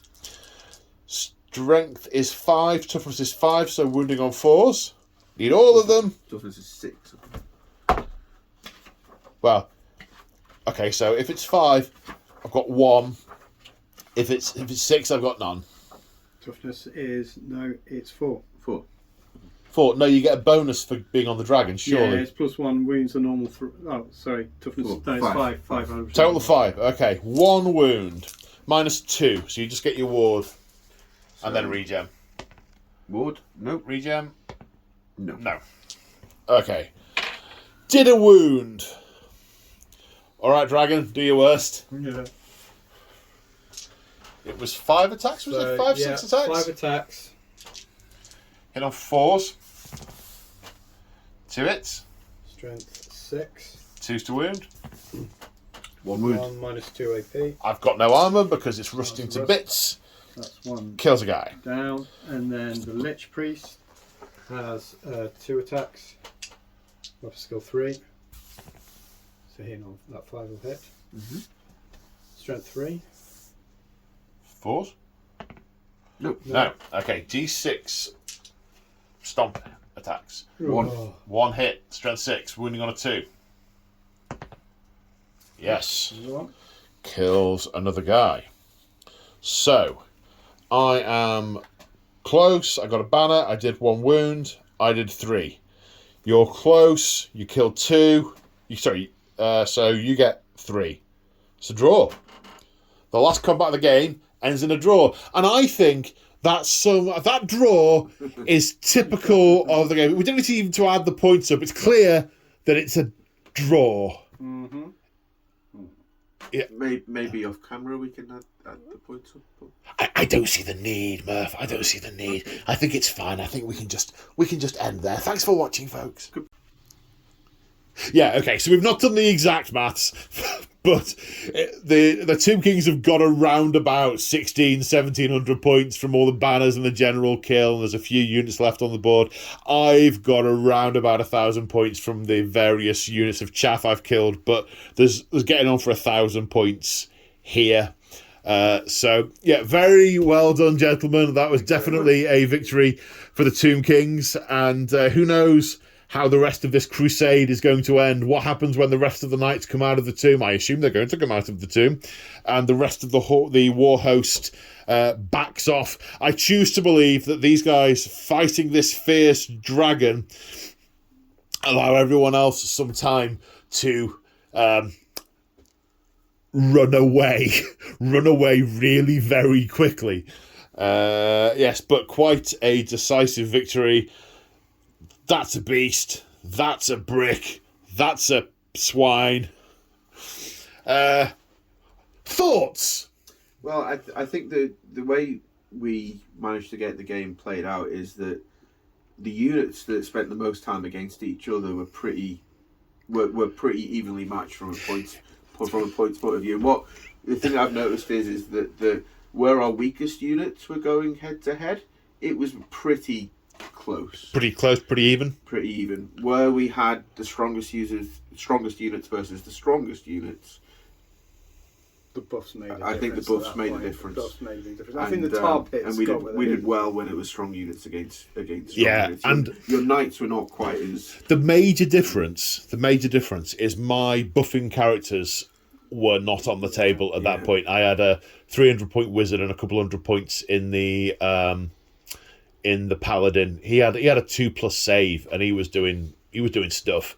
She had things that give me extra strength, extra attacks. She had a assailment, which she could cast in combat, which I had a decent chance of getting off because she was a level 4 wizard. Might have dispelled some more of your stuff. So yeah, the definite difference there was you had your buffs. I didn't, and you definitely had the best of that. I was quite pleased with the Grail Knights, though. I thought they did reasonably well in the end. I thought they did put up quite a good showing, and I'm quite pleased. And we talked about this early on with the error in rules and these guys running off. But even if that hadn't been an error, I wanted to see how much I could pull it back and what I could actually do with what I had.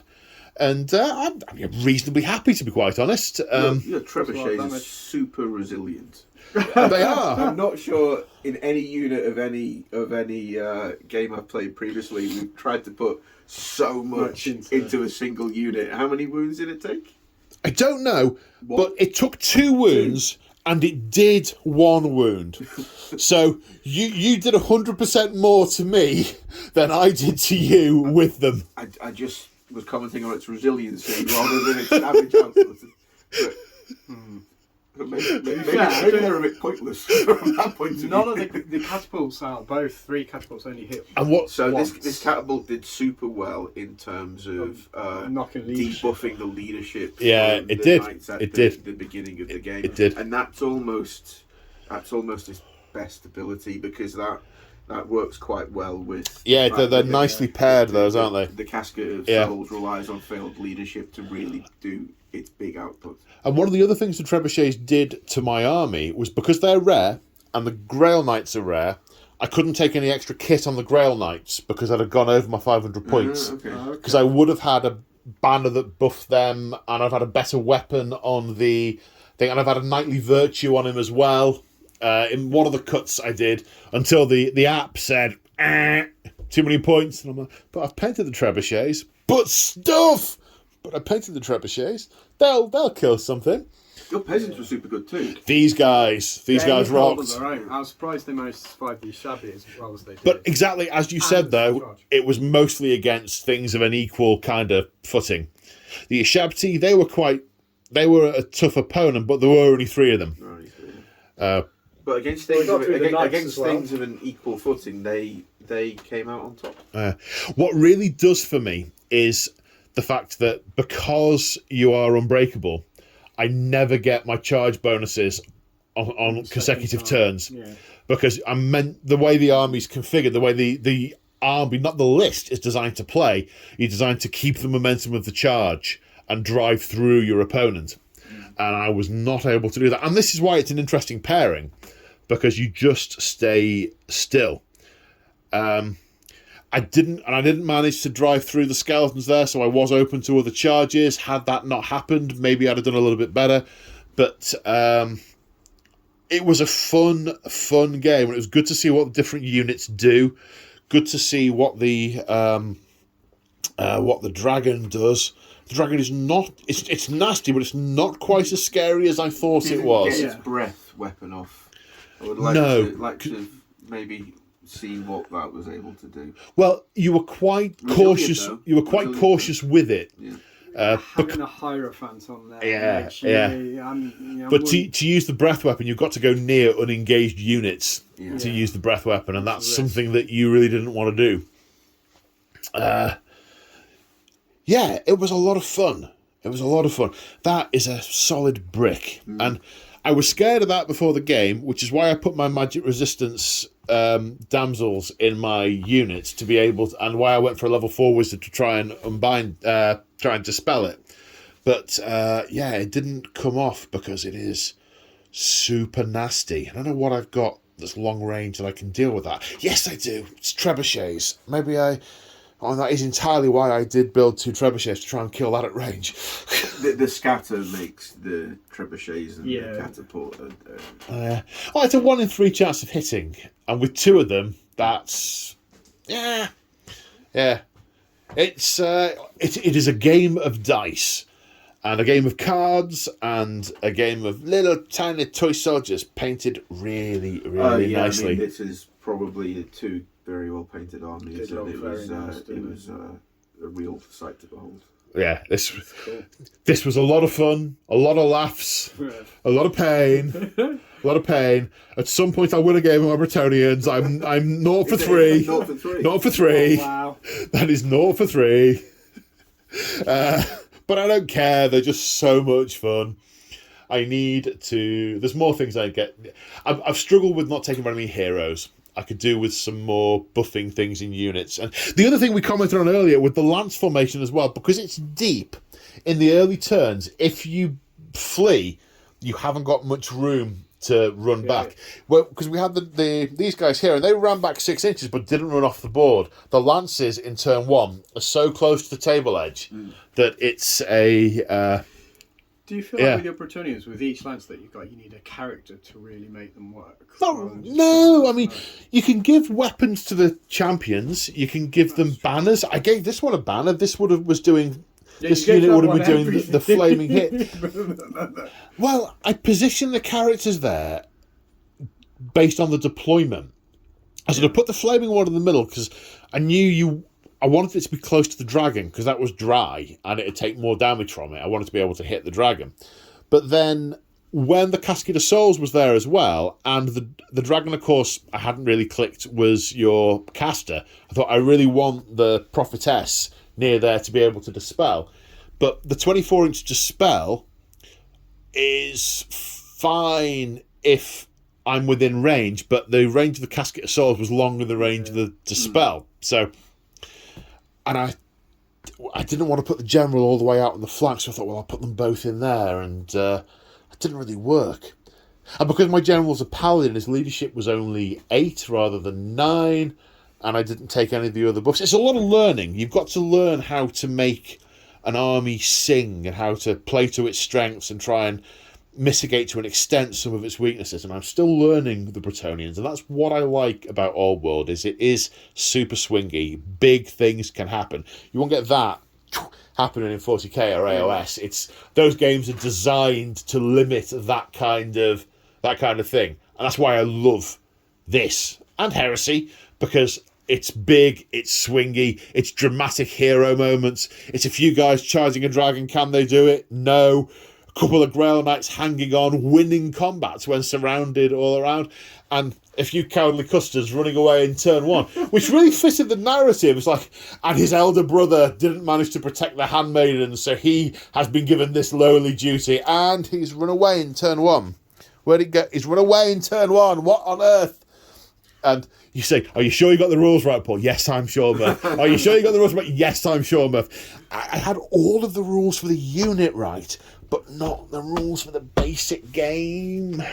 As you say, you will remember it next. I'm not going to forget that in a hurry.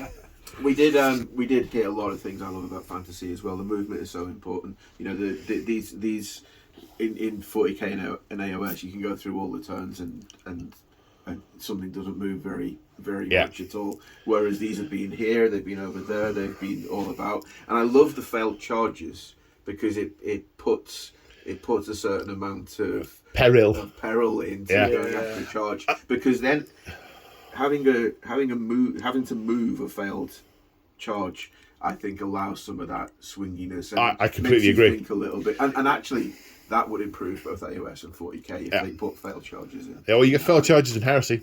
Yeah, of course. Yeah. But these are the games I can't remember if we said this on camera or off camera. These are the games very much for our era of players who enjoy the swingy. and 40k AOS less The so. more mature players. Is that what you're trying No, to say? no. We grew up on this. We if we didn't like the swinginess, we'd never have played it. Whereas 40k and AOS today, the swinginess isn't there. So maybe this doesn't appeal or wouldn't appeal to some 40k and AOS players because it is swingy. What else was I just about to say? It was going to be something. The other thing I like about Old World as opposed to Fantasy Battle Previous Edition is I really like what they've done with the fall back, the give ground, the fall back in good order, the flee, fall back in good order, and give ground. It means that units aren't totally screwed by losing a combat, depending on how many there are.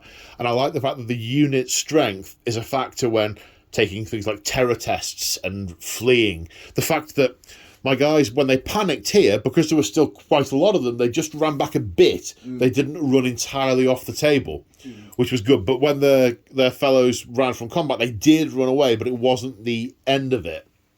Yeah, you don't quite get the absolute scattering of units that you used to get in fantasy, and there's so many fleas and rundowns that you used to Exactly. get as well. You used to, if you had a goblin army, you had. could lose the whole battle in one yeah. break test. It was potentially there, isn't it? And it might be a couple of guys who just run up and stabbed a couple of dudes. Everyone else ran off. Horde of 40 ran off. 2 guys chased them, mowed them all down. Yeah. But this, I'm sure there are some scenarios where that can happen, but this doesn't really happen so much here. Even when you fail a test and you've still got a lot of your numbers, you're not being totally run down by one guy. So yeah, I really, really like it, and I need to paint more Bretonians and a lot more peasants, and I need some peasants with bows to be able to shoot things. Well, shooting was the thing that didn't really do a great deal this turn, did it? Really? Well, I think you've got to shoot en masse, which has made me think I need more archers. maybe. I mean, shooting attacks from that did some real work. I know it was a bound spell, but it is still it's a funky spell thing. Yeah, it is. But shooting might have made me break over here. To be honest, your shooting was terrible. Where I had bad dice for pretty much everything, you guys had bad shooting dice over here. You really did. Yeah, maybe. Yeah. So yeah, really fun game. Thank you guys both very much for coming down. Thanks, Paul. And thank you for bringing such beautiful armies to absolutely brutally murder all my Bretonians. Pleasure. Lots of fun, and I look forward to playing you guys again soon. Maybe, or you've both now got armies individually big enough to play, so maybe the next time that we see you guys on the channel, it'll be 1v1. Or maybe we'll be doing this again, and I'll keep dying. Who knows? Maybe I will eventually get the hang of the Bretonians. Bretonian win next time. Although it looks decisive, it was a lot closer than I thought. It's still... That knight formation, if it smashed through there, could have really caused a lot of damage. And I could have ploughed a bit further through a couple of those units and didn't. I had some hits on... If I'd done a couple more hits on the dragon with the trebuchets and a couple of better dice with those, I might have got at the dragon. Might have been closer. I think it could have been a lot closer than what it looks like at the moment. Yeah. And that's what made it a fun game. I was sat there at the end a couple of times going... There was still a lot to play for. Yeah. There was still a lot to play for. Anyway, it's now late and dark. It's Sunday. We all need to go to work tomorrow. So once again, thank you very much for coming, gentlemen. Thank you guys at home for watching. And all that remains for me to say is say bye, Gambit Murph. Bye, Gambit and Murph. Bye. Nailed it.